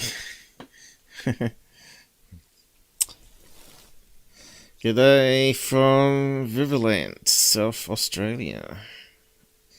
Hello, Sharon, welcome. It's rare to see, Shannon, I mean. It's rare to see newcomers come in. Especially from Australia, considering we're in New Zealand. And especially female too. Anyway, looks like we're at the end of his video now. We spent ages on it. EBE, or just a very well done hoax.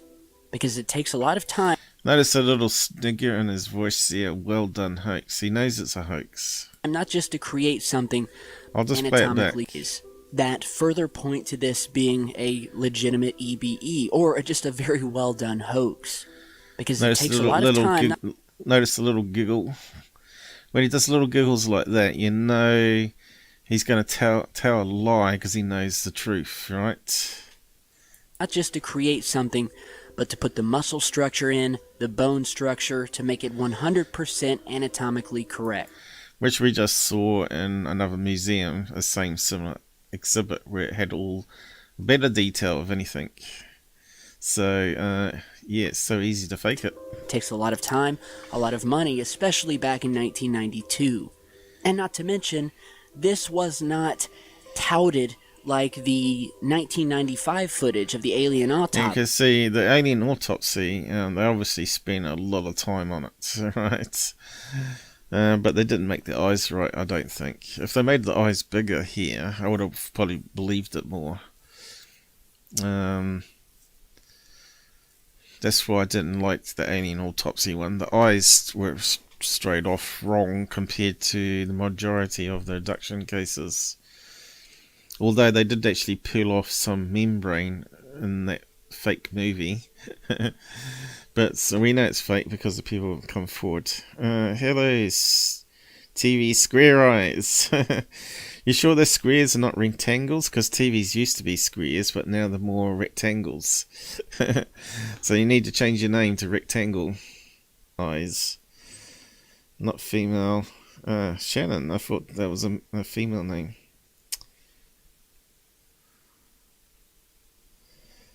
What sorcery is this? It's Tyler Clotton from Secureteam creating more disinformation. And sold for money and films made of it. You know, why go through all of that money just to release it years later anonymously? It doesn't make a lot of sense. And likewise, we see these muscles as well in the upper and lower legs. Now, another thing that was noticed while looking at these photos was that we have what has been called a skin anomaly, where it almost, in parts here, looks like there are cuts. So I'm not sure what website he got this from with all the arrows and lines, but he surely didn't do it himself. Whether he had a helper do it, but I didn't actually come across these images where someone was analysing it, but it doesn't mean it's not out there. I didn't look for days on end. Or almost like a wrapping, like you would see on a mummy or a mummified body, where they wrap it in cloth, and you can notice that here. And so I'm not sure if this is some sort of tearing, or if indeed this is some sort of external wrap that the EBE used to maybe shield it from the elements while visiting the planet. You got to remember, my alien head was actually a sculpture that someone made and got painted with acrylic paint, and it looks really realistic, right? If we bring up a large version, which is the faster one, I don't know, let's just choose one of them. This is actually a sculpture, and it's a larger one I emanate at the same time. And it also blinks. Added that effect in. You know, just blinks and squirts at it. So that's the quicker mouth one I did. And then this one here, tried to make it a bit better, but it takes more processing. Hello, hello. And you can see now move the lips. And that looks more realistic, doesn't it? Put a bit of filter on that and start talking in a weird language, and we could make a fake alien video. So this is what Robert had made. I'm not sure how much he paid for it, but someone obviously spent a lot of time with the muscles. And you can see here on this particular model, he's putting these extra things in the neck, which probably what I would thought you need to be able to support such a skinny neck with a big head, right? So I suspect there's actually iron rods and some sort of meshing, which he then added the clay into it and then molded it around. So it's actually excellent, right? So looks like Paul, the alien. It looks like grey alien.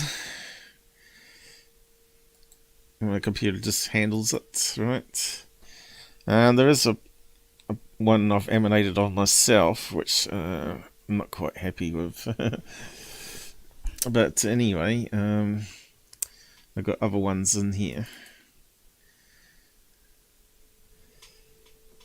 And the masks, remember all the masks I made,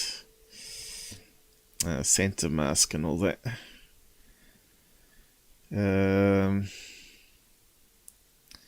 Yeah, which one was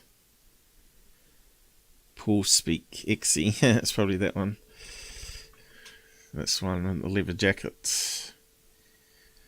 20 years ago now. This one sucks up the CPU, I think. What's happened to it? Didn't click it.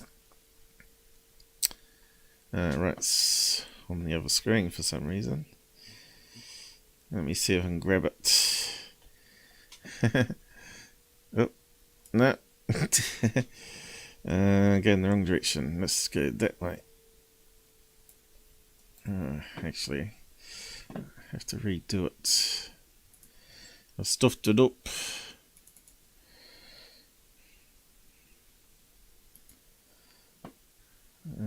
Where's it going to go? I've actually got a wee bit more coded where I can change the size of it on this one. There's me. Except for it looks like it's on a different mic input. And the mouth was moving up and down. And you can see it's got some sort of weird error where it sort of cuts me as I go upwards. Yeah, so something's not quite right there. But yeah, you can actually reduce the size of it. 1 to 3.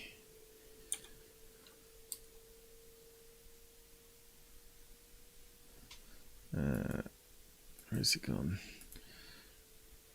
Yeah, so normal size, here we go.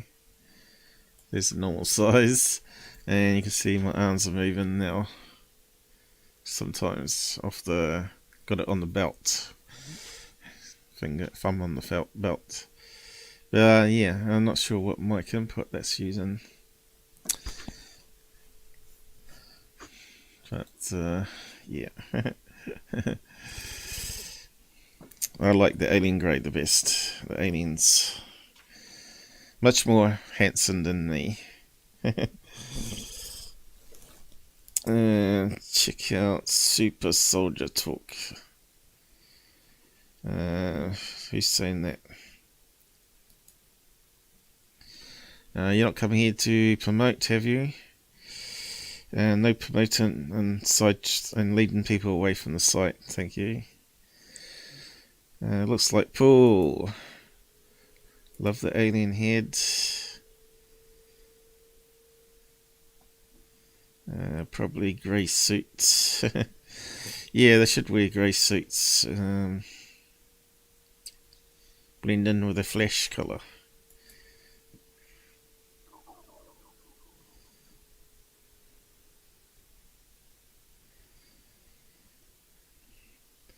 I've still got the cupboard jacket in the cupboard, and I used to wear it. It used to be really warm, especially on freezing cold winter nights. It's very heavy too. It's amazing how heavy leather is. But yeah, what did I do? Anyway, back to this. I think it's quite boring now, talking about this aliens. I think we've got it busted.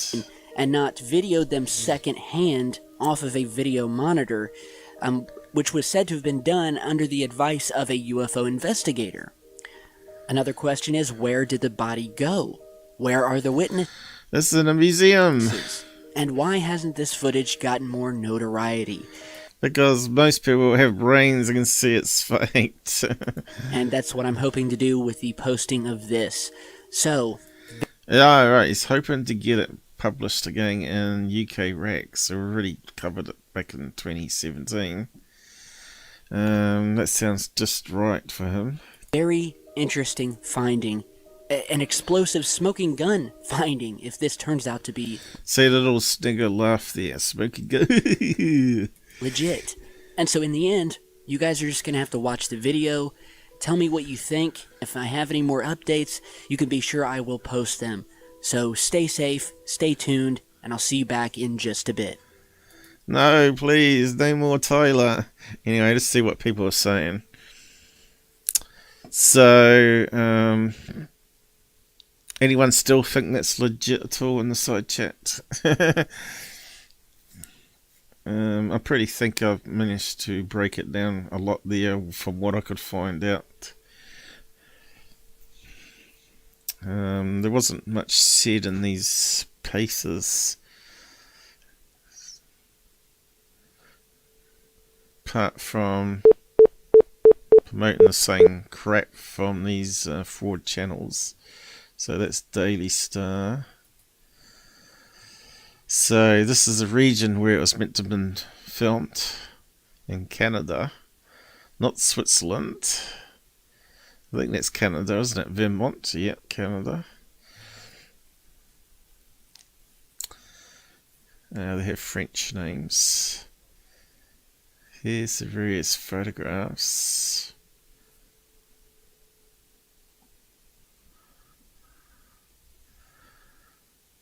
which we're all seeing.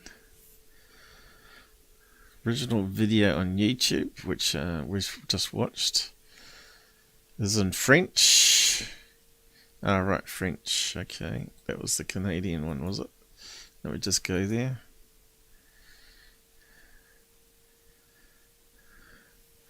Alright, there's the other one. That's the one that Scott Brando had up, 2008. Let's see what it says down here. Why doesn't Google translate it straight away? And that's it. 2 comments. 2 years ago.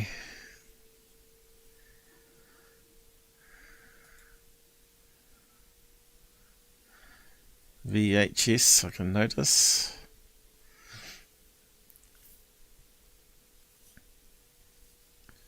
Talking about Yahoo.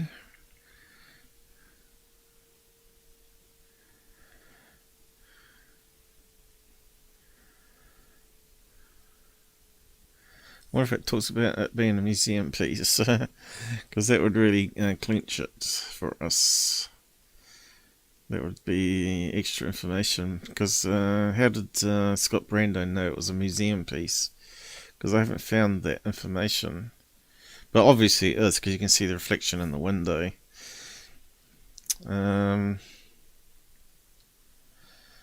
So how can we translate that? Is there any way? It's pretty useless.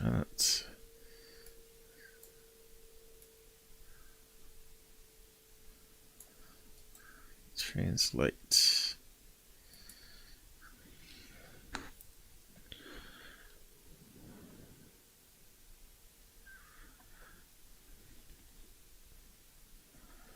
Publication of the video, October 2008. Not 1992. Years after the photos appeared in my life, I finally decided to try my luck to find the answer to the mystery. So it's not from the dark web. Not being equipped with video transfer devices, VHS, of the EV photographs into digital file and had a film of this video. So where's the rest of it? I posted more than that, didn't I? Huh?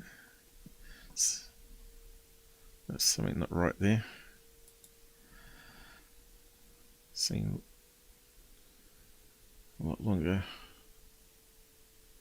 No, that's into the video. Back here, was it? There's a heap more there.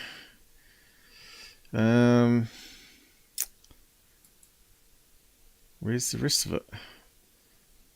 And he does a certain amount of characters? No. 3 of... So why has it not done the rest of it? Stupid Google. So frustrating. So how can we get that to translate? Let's see, is there any translation? No, Secureteam.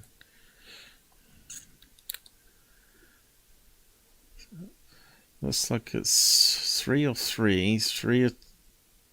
So where's 1 of 3? Where's 1 of 3 gone? See, that comment's disappeared. Which is probably the bit that says this is a museum.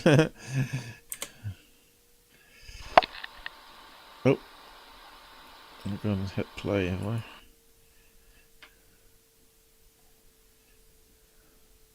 So this looks like it's not the original thing about the museum. Can't see the word museum. What's French for museum? Perhaps we can do it that way. French word for museum. Musée. Okay. Not seeing that weird.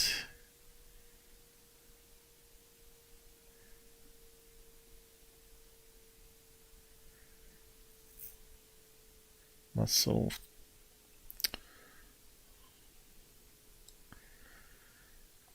Let's try a search. Let's see. What was it? Oh, damn. How'd you spell it again? French. Should have kept it open. French word.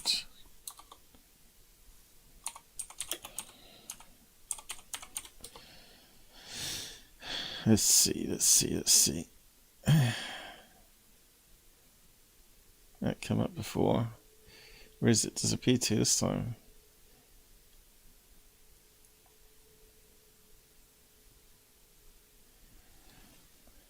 There it is. Can I grab it? So it's not going to let me grab it, is it?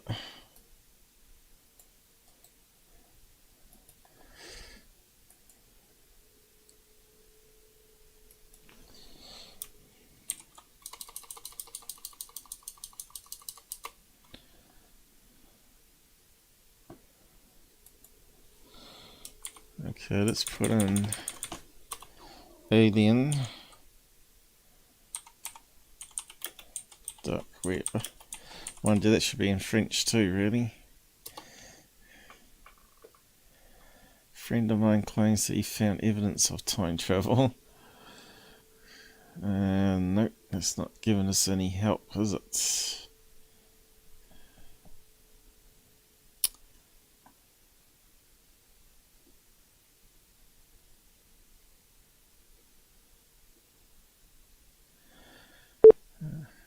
Alien exhibit.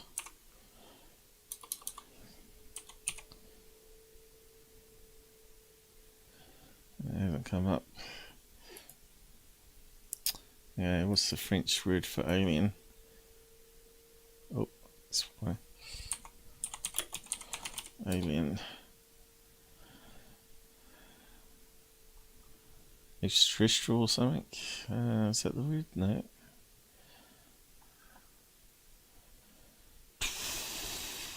Where's the word?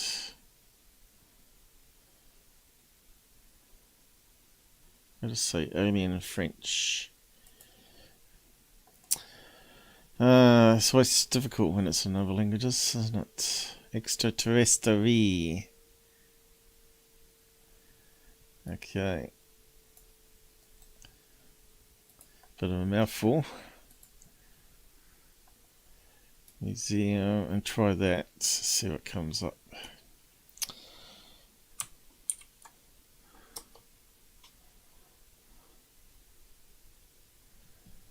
Okay.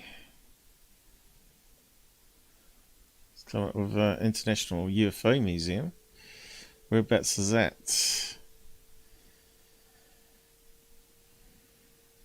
International Museum. We've got some pictures of it.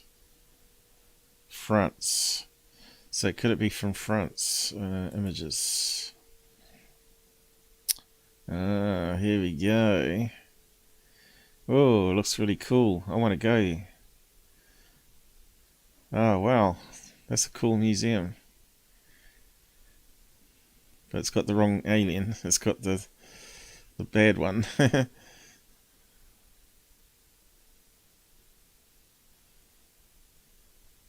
Creepy. Yeah, what's that one?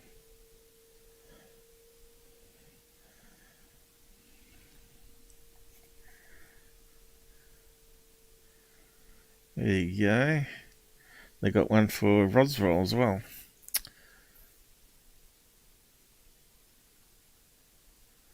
Let's go. The guy's making them.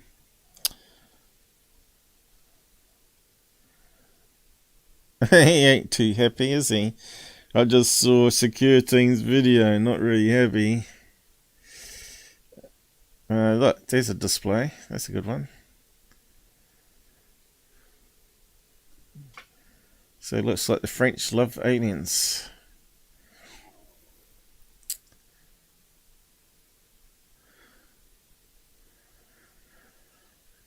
You got ET as well.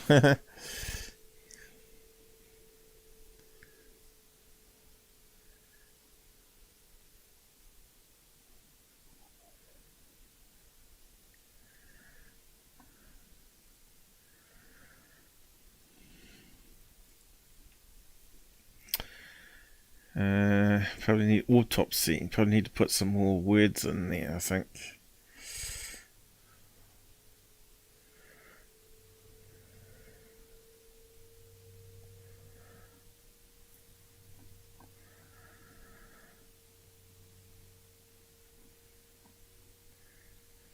Yeah.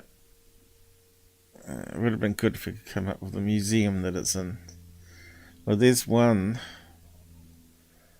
Looks very similar. That's in France, and that's the one we've seen before.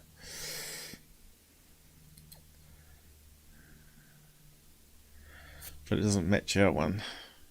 But they could have updated it by now, right? 1992, 2007, 2008. Yeah, they probably would have updated it, probably, to make it look even more realistic.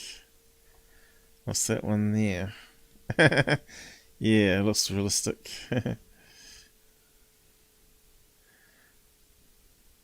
So maybe there is no pictures anymore. Oh dear, oh dear. Why does it make the beep noise? Slow down. Yeah, I'm not sure what else can do. Could be also in South America, couldn't it? But I don't know. No, Canada, I mean. Could be Canada, South America. Let's see what comes up. Canada. What have we got here? Yeah, it looks like in Canada, but it looks like a museum. We certainly got skulls. Egyptian mummies, Canada.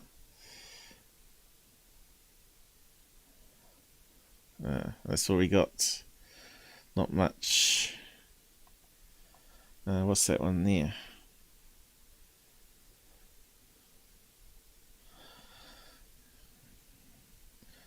So yeah, no luck.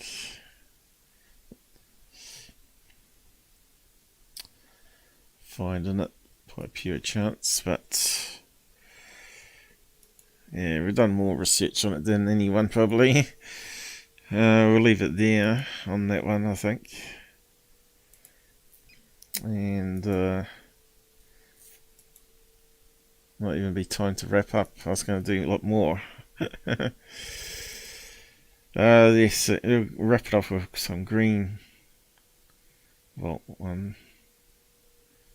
I'll post the original video there. If you want to do translation on that, you can. I'll post both of them actually. Original.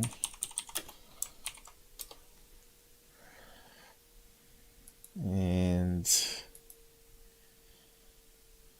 that one there, which was whoever that is, with 27 subscribers. So it's been recycled for a long time.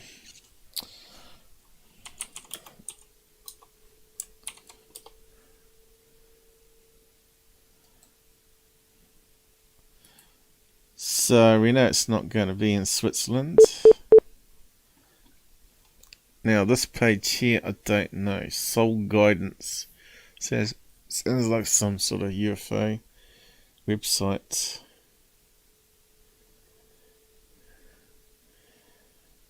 I wonder if it's the same story as what's in French. It didn't seem to be, did it? Broadcasting a video in 2008 finally Tried to get my luck to answer the mystery. Sounds like it's the same story that was in French to me. Someone wants to look more into it. Liar, liar. That's in a museum. Web page story.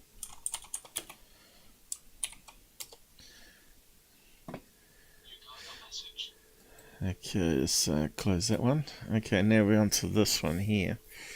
So, the Blackvault put out a couple of interesting ones. How much time we got? What is the time? 4 o'clock, so yeah, 3:30. How long we began for? A couple of hours? 2.5 hours. Yeah, we got some time. Okay, so just move on till my bladder gets too full, which is getting there, I think. Never mind, I found it. What did you find?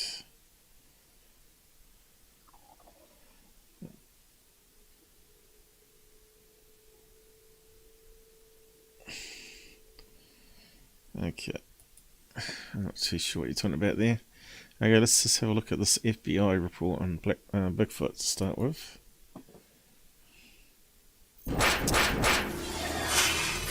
And UAP topic and things that are going on today and in the past, but that actually isn't what this channel or what the Blackvault as a whole is all about. In fact, like 95% of the archive isn't even about UFOs and UAP. It's a very small percentage, but it is what is not only the most popular, but the most demanded on what I do videos on.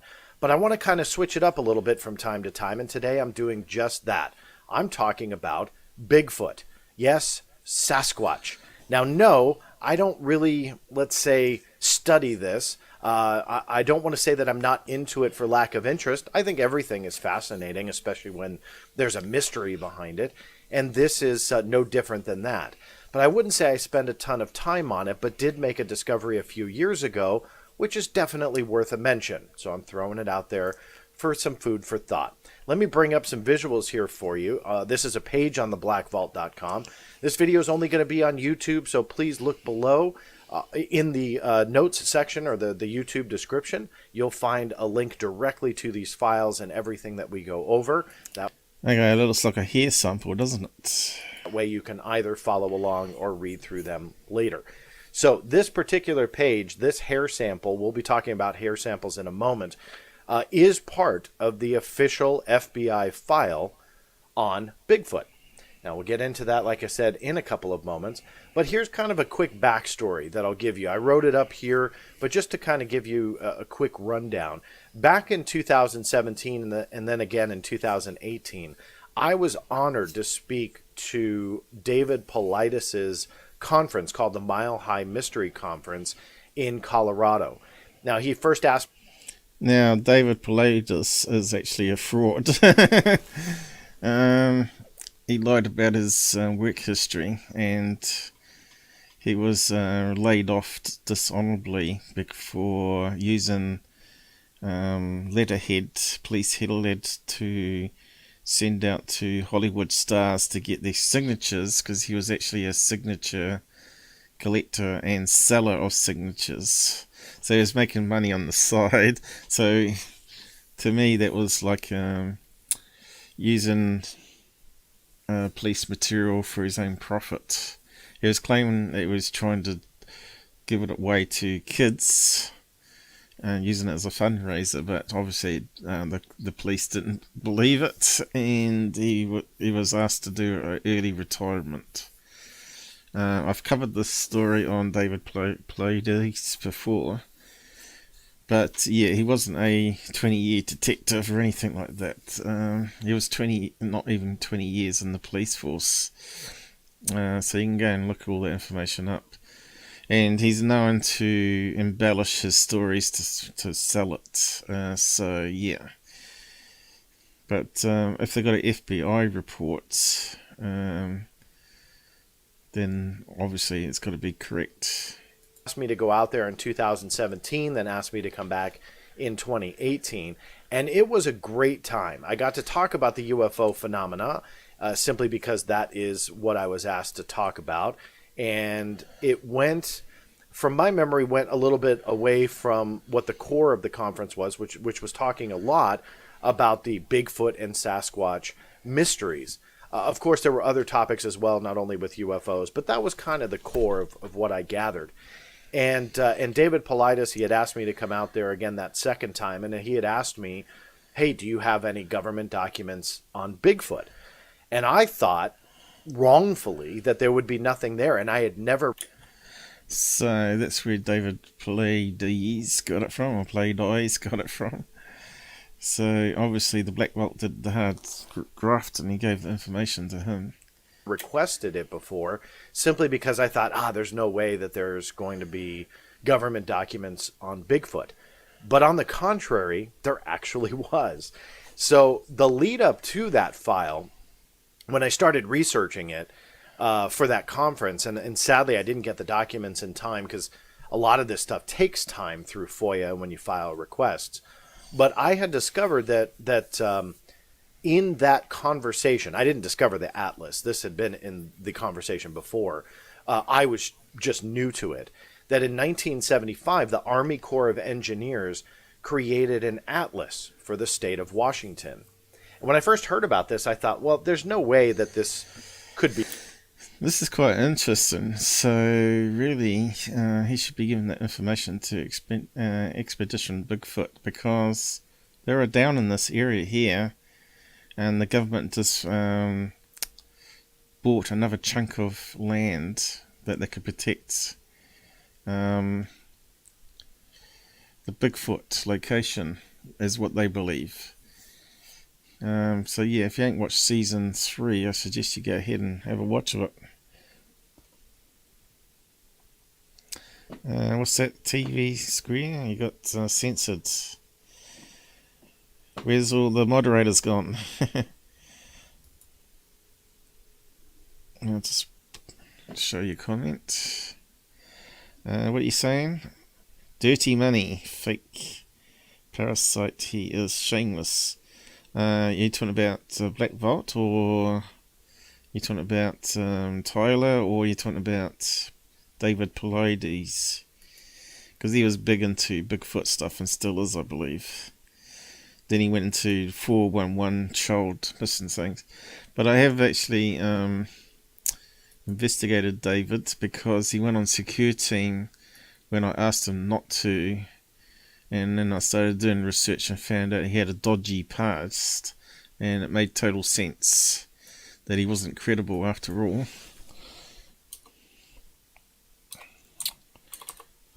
How do you spell his name?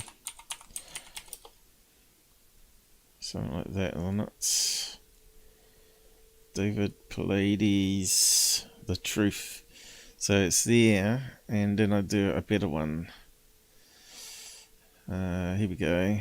Update. That covers more of it. Okay, so yeah. If you want to learn about David, we look at his the documentation that came out.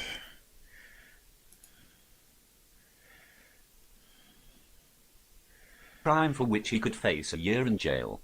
Officer David Paulides, 40, aroused suspicions after he was seen using city stationery on the department's computer printers. Paulides also sent and received large quantities of unofficial mail at the department, police reports say. None of those activities fell within his duties as a court liaison officer, prompting an internal investigation that began last September. He's an autograph hound, said Assistant District Attorney Crinsanunu, who filed a complaint last week in municipal court. It was a stupid thing to do, to spend your time enhancing your personal collection when taxpayers are paying for you to work.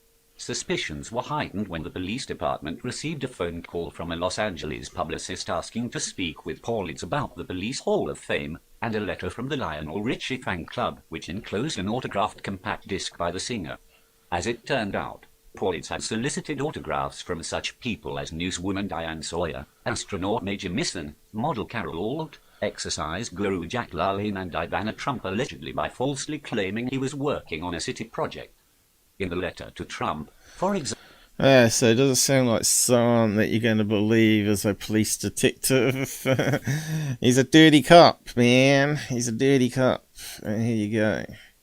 They do exist. Dirty ex-cop that was a detective only for a few years, I think. He was made a detective. Not 20-year detective, as he says in his opening. Dirty cop for ladies. I suppose I probably spelled it wrong, but anyway. I guess all of them when you mention it. I don't think Blackvault is... he's one of the most credible people in ufology, from what I can see. He's only just been honest. He only covers what he finds out in the FOIA requests. But Tyler, yes, and David, as we just heard, is not come clean about his past. But this goes on and on. Lots of evidence against him. Making up stories and search and rescue. People said that's not what actually happened and all that sort of stuff. So, yeah. That's why he wanted to go on Secureteam to promote his books, to sell more, right? He didn't care that Secureteam was a hoax. So I gave all the information to David before I found out that he was a bit dirty himself. So yeah, it's the same as like all the stuff I gave to George Knapp, right? And he wasn't interested either. And now he's working with Corbell, and is also a dirty investigative journalist, as far as I'm concerned. And he also have a picture of him sitting next to Tyler Clockner having a good lunch together with Corbell as well. So yeah, these guys are hypocrites in my book. Be real, and again in that conversation circle about Bigfoot and Sasquatch, the legitimate circle, they were talking about this, and I thought there's no way it's real. Sure enough, it actually was real. Through FOIA, I got this super high resolution printable version of it, and on there was the information about Sasquatch. Let me go ahead and pull up that visual first. This is another page on the Blackvault, also in the show notes. This is the entire atlas that references Sasquatch and Bigfoot. Let me scroll down here. You can see here's the artwork about Sasquatch, where the sightings are. It has a map of all the sightings, where they found tracks, and sightings. So you can see there's quite a bit of data that they utilize to create this particular page. Now, they kind of made it seem a little bit like a legend. And I won't read to you the whole thing. Again, I invite you to do so by clicking on the link below. But what was interesting... Why would FBI have that on their website, though, on their library of bits? And why don't they say it's a legend at the start? Okay, he's saying they kind of made it look like a legend. Was this particular line about the FBI and a test on a hair sample. That I will read to you. Give me 1 second here. You can see here in paragraph 1, alleged Sasquatch hair samples inspected by FBI laboratories resulted in the conclusion that no such hair exists on any human or presently known animal for which such data are available. Now, that immediately piqued my interest because, again, kind of the story about Sasquatch, a little bit written like a legend. All of a sudden, they're talking about FBI lab samples testing that couldn't match anything. I had to go after it. So, sure enough, let me switch back to this page over here. When I went after the FBI file, sure enough, there was a file. Let me scroll down here, and you can see here, it'll load it up. It's not gigantic, but it's big enough. Let me scroll in there. So there's the FOIA response. I'll scroll down here. There was, and this got my excitement right away when I received the file, but then it turned into a little bit of disappointment, that there were laboratory samples that were sent in, tested, and they turned out to essentially be nothing. You can see here that Mr. Peter Byrne of the Bigfoot Information Center and Exhibition Which is always the case, apart from Expedition Bigfoot. They did get hair samples, and they got some really strange results. So yeah, go and check it out. I won't spoil it too much. But a lot of people said, well, what they now suspect, same as I always have, that the Bigfoots may wear animal skins, you know, for extra warmth. So if they're walking through a forest and then the skin gets caught on a branch, and someone sees the Bigfoot and then gets a sample, right? It's actually not their own hair. It's actually the suit or clothing they're wearing around them. And I think one of the samples they got back was actually wild dog or something like that, which was on a what they call a sassy nest where they sleep. They found lots of hair samples, so they analysed it, and they got back a hair sample of a dog that's is non-existent in California, which is actually from Alaska. So yeah, they got some really strange results, so go and check it out. So I reckon there's obviously more on Bigfoot, but they don't call it Bigfoot obviously in the file, so if you don't know the keyword they give the creature, you'll never ever find the files, right? They might not call it Bigfoot, they might call it wild humanoid or something like that, you know, or maybe alien name, have some sort of alien name. That's a good way to hide things in plain sight. So it's actually in reports so you can get FOIA requests, but unless you got the right keywords for searching, it's not going to come out as Bigfoot. Worked with the FBI. Again, there was some communication about that. Mysteriously vanished. All that information. Just skim it in my opinion, they didn't make that up. They don't make up stuff 10 or 20 when it comes to weird finds with the U.S. government. So you can go and watch that on your own screens if you want to. But there was nothing in that report whatsoever, was there? Here's a sample where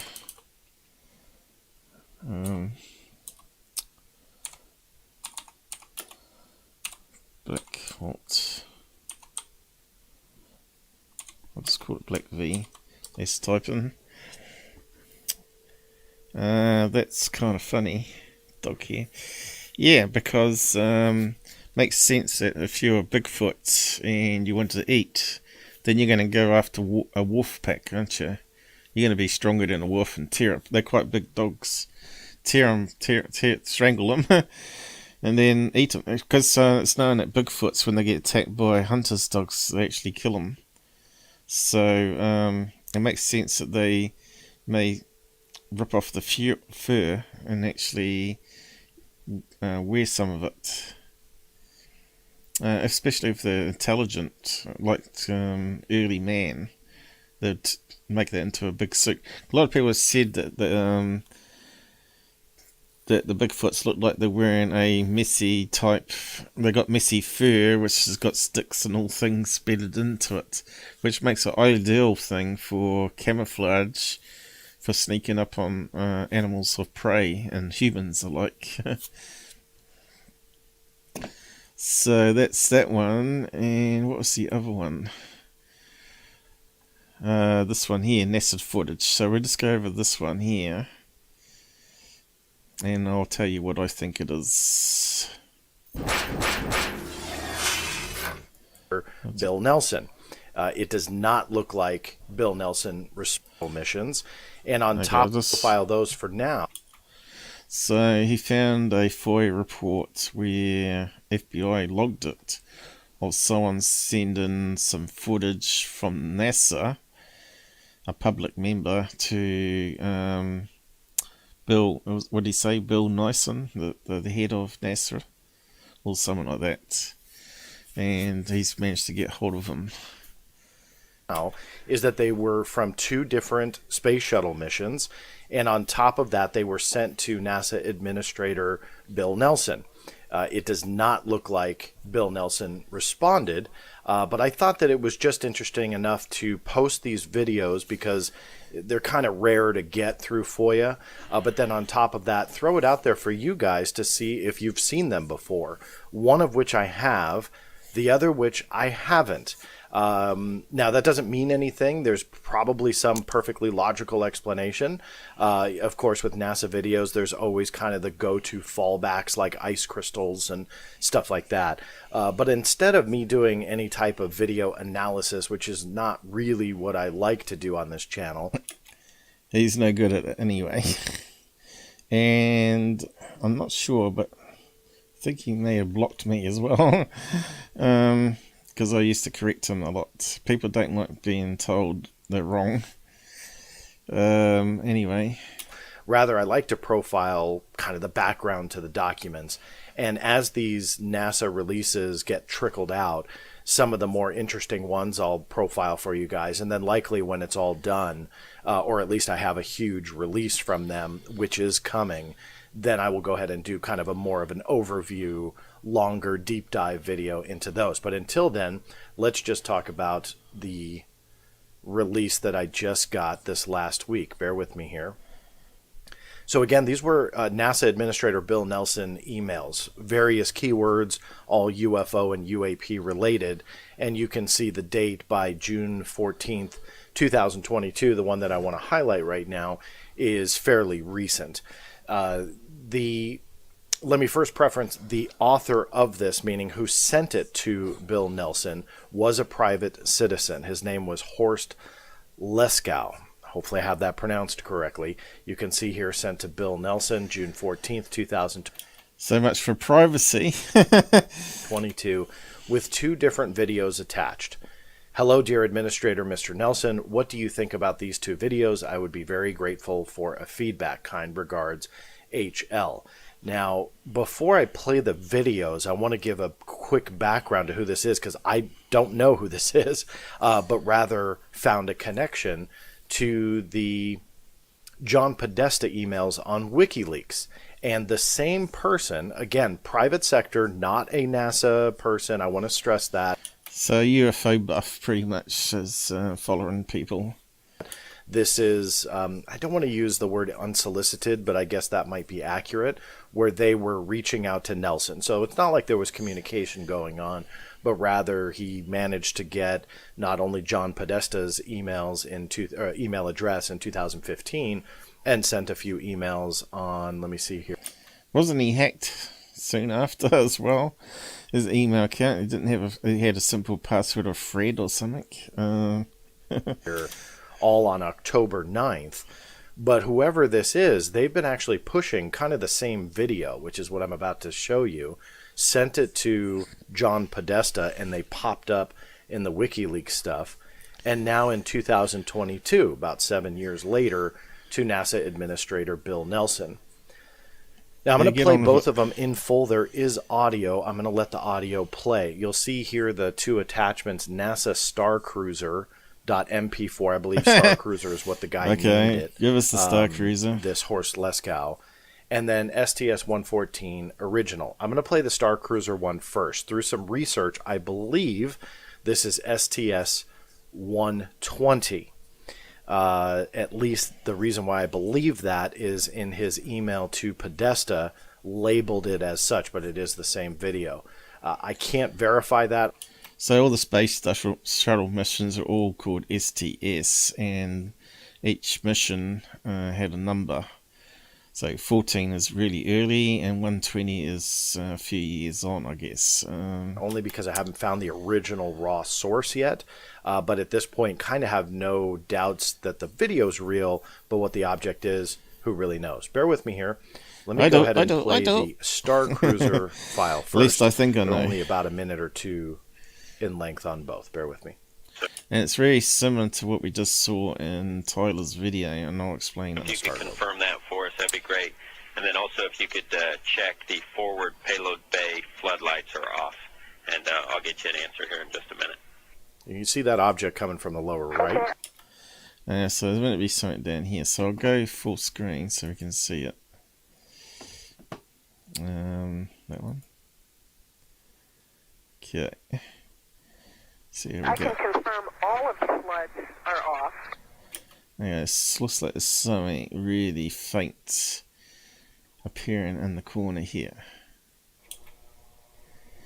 And we can confirm that the illuminators are off as well.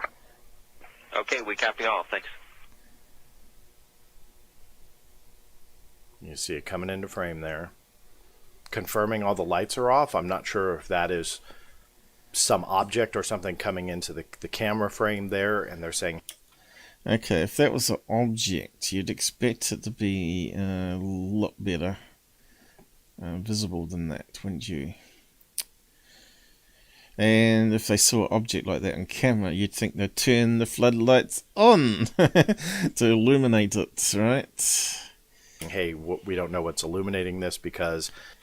Yeah, so why is it now angled that way? It's kind of strange. And that's, what's that say there in the corner?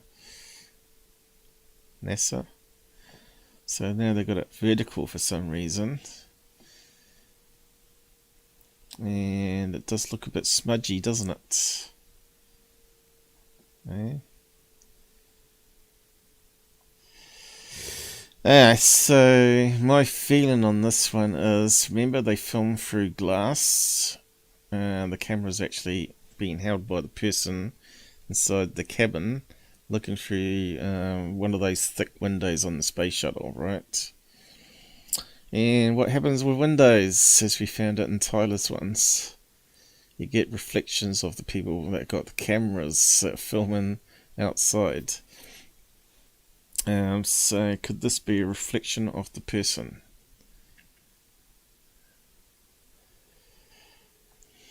Now they've turned it around. I'm not too sure why. Let's just keep looking. It's all off. I'm going to pause it for a second before we go through this next part. What they did, again, Horst Leskow created this video and then did some still frames and analyzed a little bit in the form of using filters and stuff like that to bring out some of the, I guess, detail. I did reach out to Horst Leskow through his email address on WikiLeaks, just for those who might be going, hey, why didn't you ask him? I have not heard back yet. I did write last week, gave it a few days before I made this video. Still haven't heard back, but the email didn't bounce. We'll see if I get a response. If so, I'll definitely update. But let me go ahead and keep playing here. Which makes the Blackvault credible in my book, because he does updates and no other UFO channel does. They don't say, oh, now that's been solved. He would certainly say it's been solved. These are still frames. Okay, so that's the angle it was. Does it look like a reflection of a spacesuit shoot? Like someone's arm that's gone around and they're holding the camera? Does it look like an arm and a camera? And it's actually inside the window. You can see how wishy-washy it is. Could that be a badge on the arm of the suit? So let's just minimize that again. Let's have a look. SDS mission suits. Let's just have a look.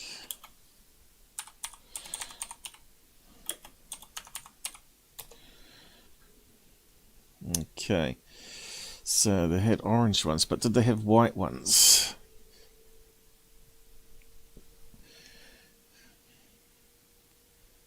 Launch entry suit. No, that's not what they would be in space on, would it? Flight suit. They got blue ones. That would explain why it wouldn't reflect very well in a window. And it's certainly got these big bright square badges everywhere. And then you got the usual space suits, which I don't think they'd wear inside the cabin. It'd be more like these ones here. These ones here. Oh, it's really raining down here.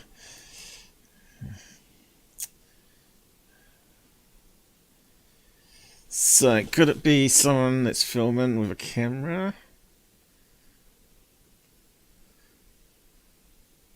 And one of these suits that sort of... See, there's one of those square batches on the arm, that side. But we want the... which... it'd be the right arm, so it'd be this one here. In the window.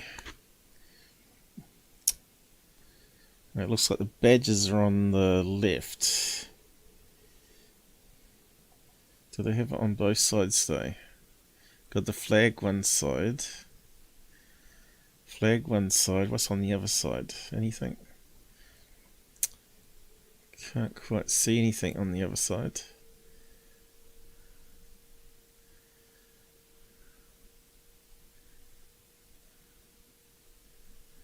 There we go. It's got the same thickness happening and then it tapers off. They got these ones here that got on the left side. What's that one there? SDS3. There we go. So they've got these type of suits too. Flag on the right and something else on the left on those ones. Not on those ones, although it does look like there's something there. What's that up there? Camera? No. Back of the seat. So let's see. Camera. Let's see how bulky that is.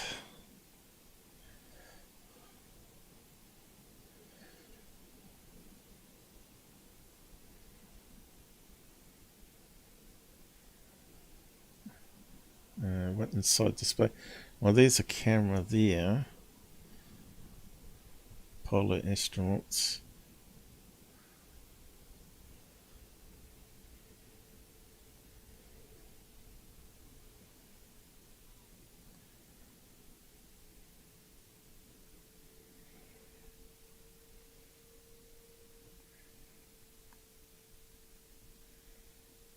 And there you go. That's sort of like a square blobby thing, isn't it?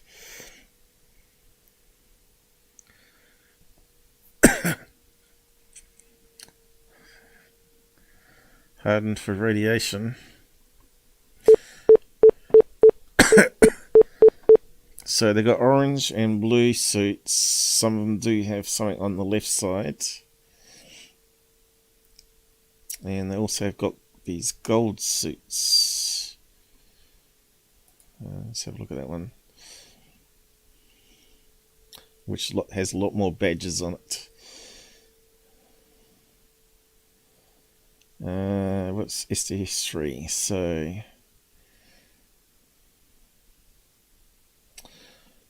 filming inside shuttle. Want to see what the camera looks like.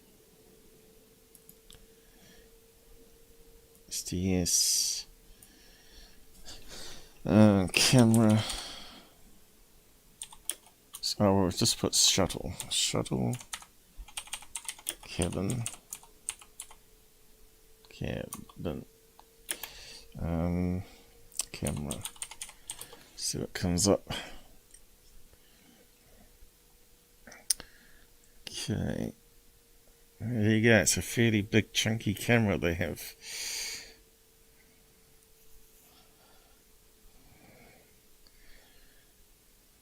Heavy suckers. IMAX one.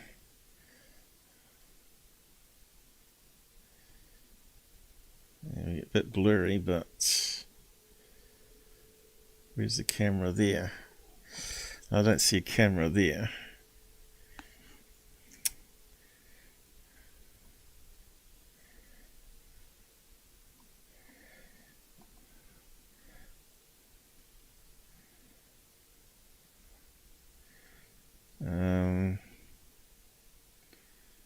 Can't see a camera there. You'd think it'd be easy to find, wouldn't you?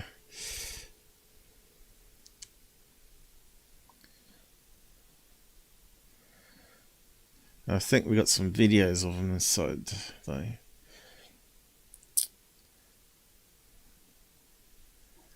Want a video, probably.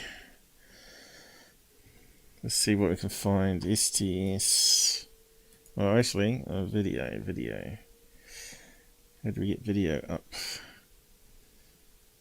Duh. There's no option.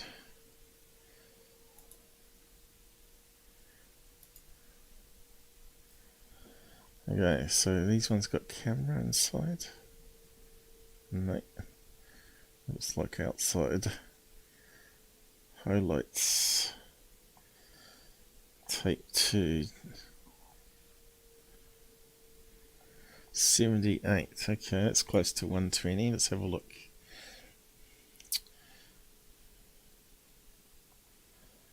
Okay, so not really wearing suits there, are they?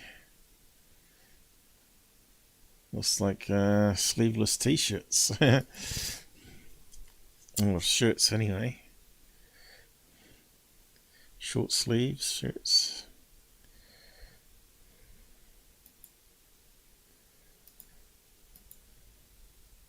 Pad service. I got the launch added into it. Oh, right, here we go. Now they are. During the roll program there. And now we're in, obviously, the first stage. Pretty bumpy ride. So they wear the helmets on launch just in case, do they?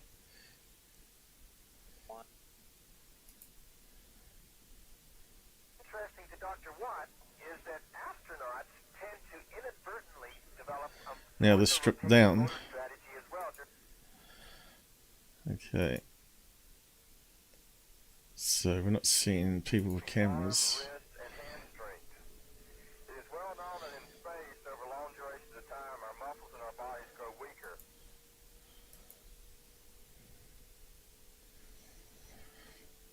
Okay.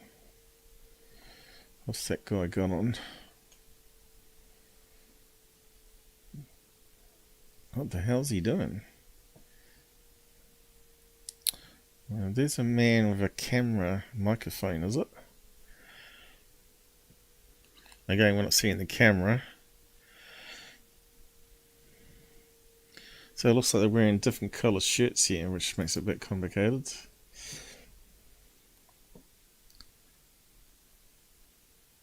And now they're inside. We're in the blue sort of one flight jacket, so we've got lots of possibilities here, haven't we? That's all in one mission. Now they're stripped down again, but it's all inside the shuttle. So maybe they dress up to go outside for a spacewalk. Well, he's certainly looking really relaxed. So any possibility of clothing for arm anyway. So let's go back to it and have a look. So we're looking at one of the blue sleeves. Did have a lot of crinkles in it, didn't it? If you remember one of the images that we had. Was it on this one? I can't remember now. I think it might have been. Blue suit with the crinkles.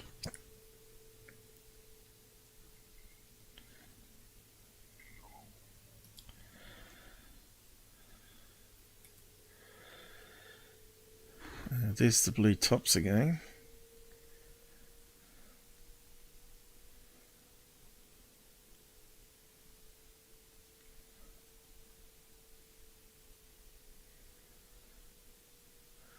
There's one that had sort of lots of crinkles in the arm.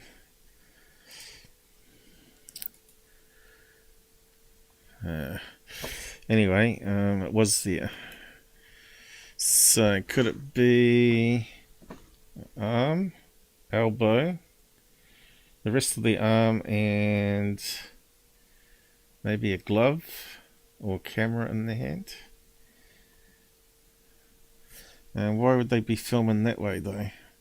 Alright, so if you hold your hand out and look at it, your hand on that angle, it's the sort of thing where you'd be holding the camera, right? And looking through the eyepiece. Alright, that's the arm. Another version.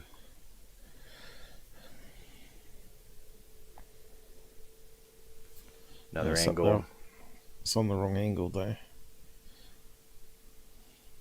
So if you could confirm that for us, that'd be great. And then another also version if you could, filtered. check the Same forward exact payload clip. bay floodlights see are the off. craft come And in. I'll get you an answer here in just a minute. That's terrible filtering. Okay, I can confirm all of the floods are off. Easily explainable. It still looks like a reflection to me. And some of the arms out, if you do look at camera motion, the arm's going to be closer to the window and it's reflecting more than the body is. But what I found interesting was it went to NASA Administrator Bill Nelson. It didn't look like there was any internal banter about it. Didn't look like they responded at all.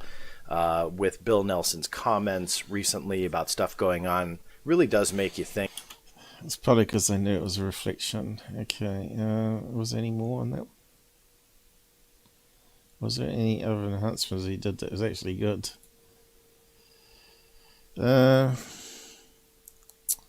Still looks like creases in the blue suit to me. So that's the best enhancement we got. You can see there's also a dark shadow there.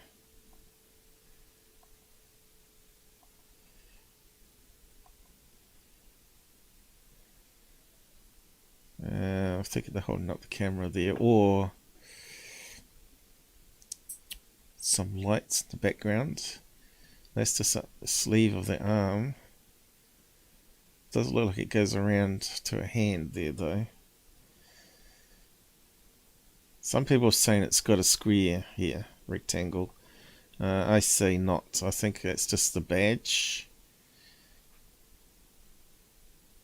But anyway, that's my analysis on it anyway. So let's move on to the second video. There was 2 videos produced. Didn't look like there was any internal. We haven't seen for him a lot research. So maybe show me a 114. Particular one seems to be from the space shuttle.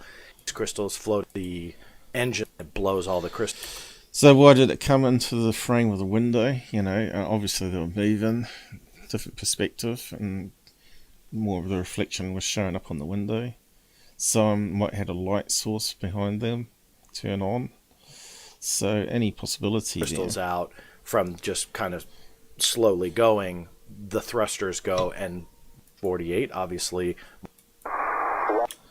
Okay, this one here has little white things that's spinning off and some big chunks spinning off, which clearly looks like spinning ice crystals or frozen outer thin crusts. They get that forms around rocket engines, and when they blast it breaks off and shoots off. So just have a look at this one. And as I understand, we're going to try to take the rest of those photographs down from the... Okay, so you can see little white dots disappearing there in the corner. Yeah, it's very hard to see, some of them. But that's just clearly ice particles. Station side when Doug is hooked up there, right? And as we know, they can go in all sorts of different directions and even stop. If radiation or solar wind hits it especially, it can change direction and will slow down or stop. And it can also turn at right angles. You know, when they blast the engine over this side, it can put a invisible thrust of gas out this way, which then pushes that ice particle off in the other direction. So yeah, none of these ones, unless it's like a classic flying disc, I'm ever going to believe is a alien craft, right? It's always going to be misidentified. So unless you get a hovering silver disc that sort of comes into frame, hovers, and then shoots off vertically or something like that, then I'm not going to believe it's a UFO.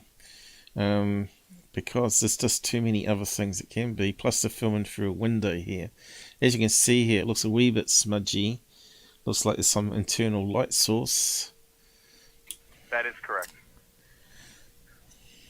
great plan. It's faster anyway, so that'll get us backed up. Well, I'll go work on EVA transfer. Ready to do.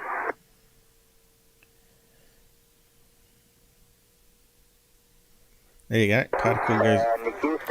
Just like I was saying, rocket engine over this way, particle shoots off this way. Aeroground 2 for EVA. Go ahead, Suichi. Yeah, we are slowly marching toward. Yeah, so now we've got an ice particle coming back the other way, which can happen. And you can see it looks very transparency, and especially if it's spinning, it will cause flickering. There we go. It's one going off the other way now. You got to remember when we looked at the space shuttle, it's got these retro, what they call them, vermin. What are they called?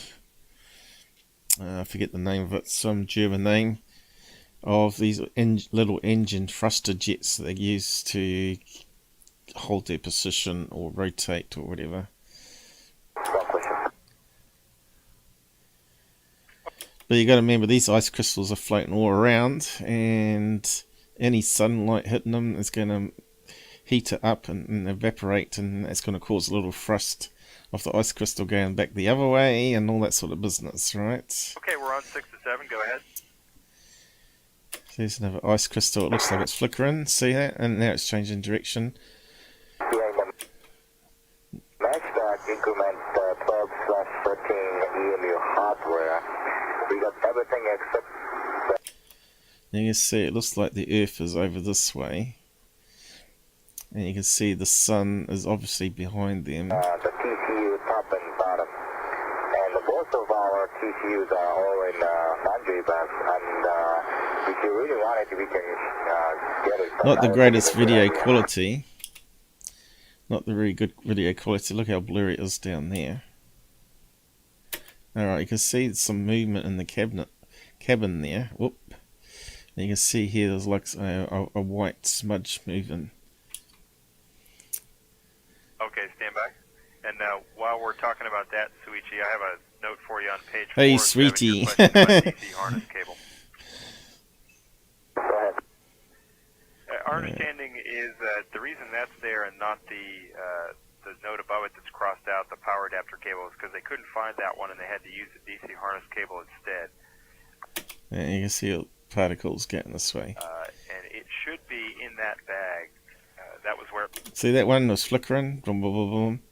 Not sure if you saw that on your screens. Go when it was done being used, and I don't know what it looks like. We don't have photo TV guys here right now, but I do have part numbers if you really care to go look for it. And there's a big one that went through there. That was probably the more interesting one. So let's see if we can get that. I don't know. Normal. I'll mute it. Let's see if we can see it coming. Or have I missed it already? It was moving quite fast.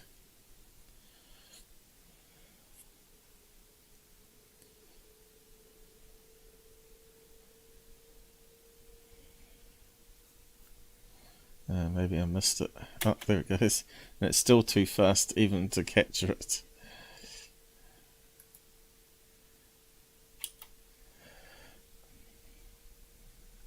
Should be in the bag.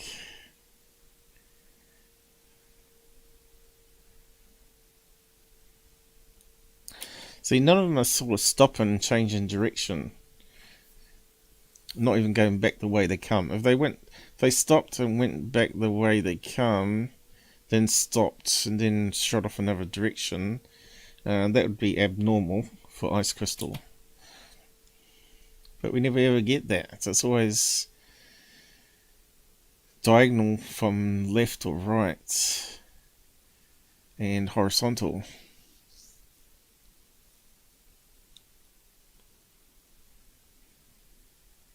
You can see you can't see no stars. So it's got to be something close and small to the camera so it can actually detect it.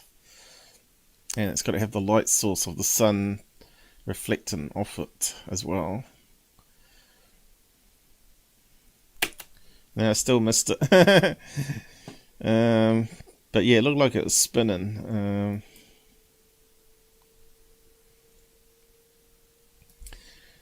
Shame we can't get it slower.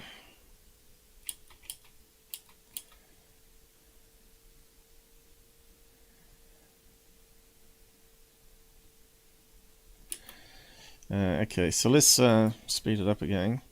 Maybe there's some better ones to come still.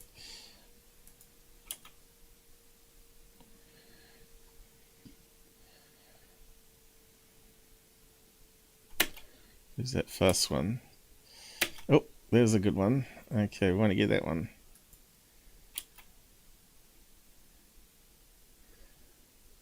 It's like a second. That one. Still can't get it. No, it's like being one of those games where you got to get points. My reaction is just not quick enough.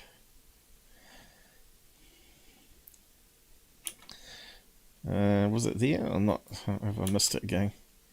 Should be in the bag.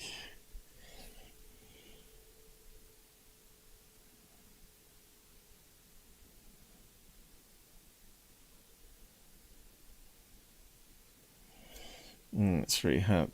Is it playing? Probably have stopped it, have I? Oh, here we go.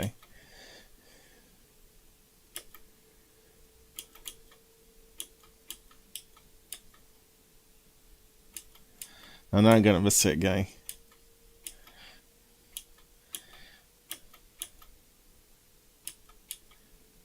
Ah! No, can't get that one. That's just a bit quick. Ah! Almost got it.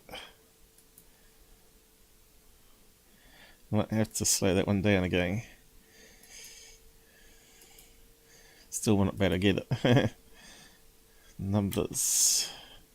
There's that one. That kind of slightly after. Here somewhere. I'm probably going to break Google doing this. There it is. Yeah, that's rotating. See that? That looks like a big chunk of ice crystal. There you go, look. Spinning in all different directions. Space debris. So, yeah, I think that's just ice. And it always comes from this end here where they've got the thrusters. I guess they're in low orbit here, so they probably need to fire the thrusters every so often to keep the orbit the same. But anyway, I'll post the link to it so you can have a bit better watch on your big screens. And if you're not subbed to the Blackvault, you can just say saw you on the Out There channel and give me a plug. Anyway, better wrap up now. Haven't got time to look at Third Face. I don't know if they put out anything new. I'll just post in the link here. Black v UFOs. So, not sure if you agree with me or not. Space bat. Trust you to be stirring up there, you Jasper. Okay, you liked what I did. You liked my analysis, or my insight at least. I could have stuck it through filters and stuff, but I don't think it really needs it. Unless we get some really good footage, better quality, then that might yield more information. But we got like a second-hand thing sent from a guy who probably also processed it to NASA, and now it's being played on his channel, so it's probably third generation. Anyway, leave it there, let you guys get to bed. and take care on the roads and all that business, especially if it's raining. And I don't think anything new's happening here. No, it's still in the same tab. So stuff you out there channel, I'm not going to implement such a good idea so you can use it in your live streams. No, we don't want that. In fact, has he even got a photograph working on that one? Photos, videos. What the hell's all that bullshit? Google guaranteed. It's like a snapshot, is it? So that's working on that image. That's at least something. We didn't have that much working before. No images there. Let's just check, do a random check.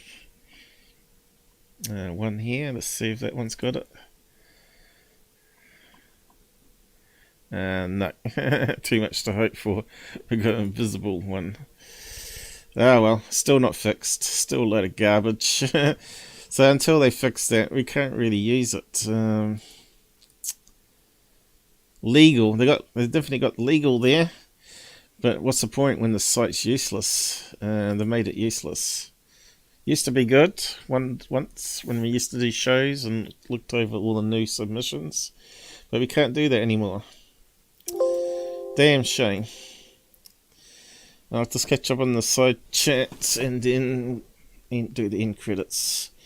Yes, now I'm working on the other screen, that's why I didn't say a lot. Have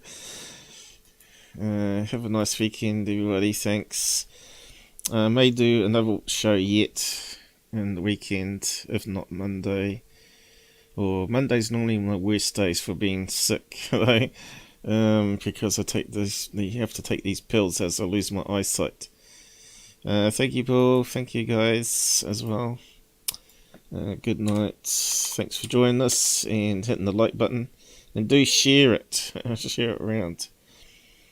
And I'll probably get a few more haters from Secureteam fans, no doubt. They'll still believe that footage is not in a museum. But what can you do? All I can do is present what I find and what I suspect. And hopefully they learn to be more, you know, more educated in what they see. Anyway, just take care, and I'll see you again soon, hopefully.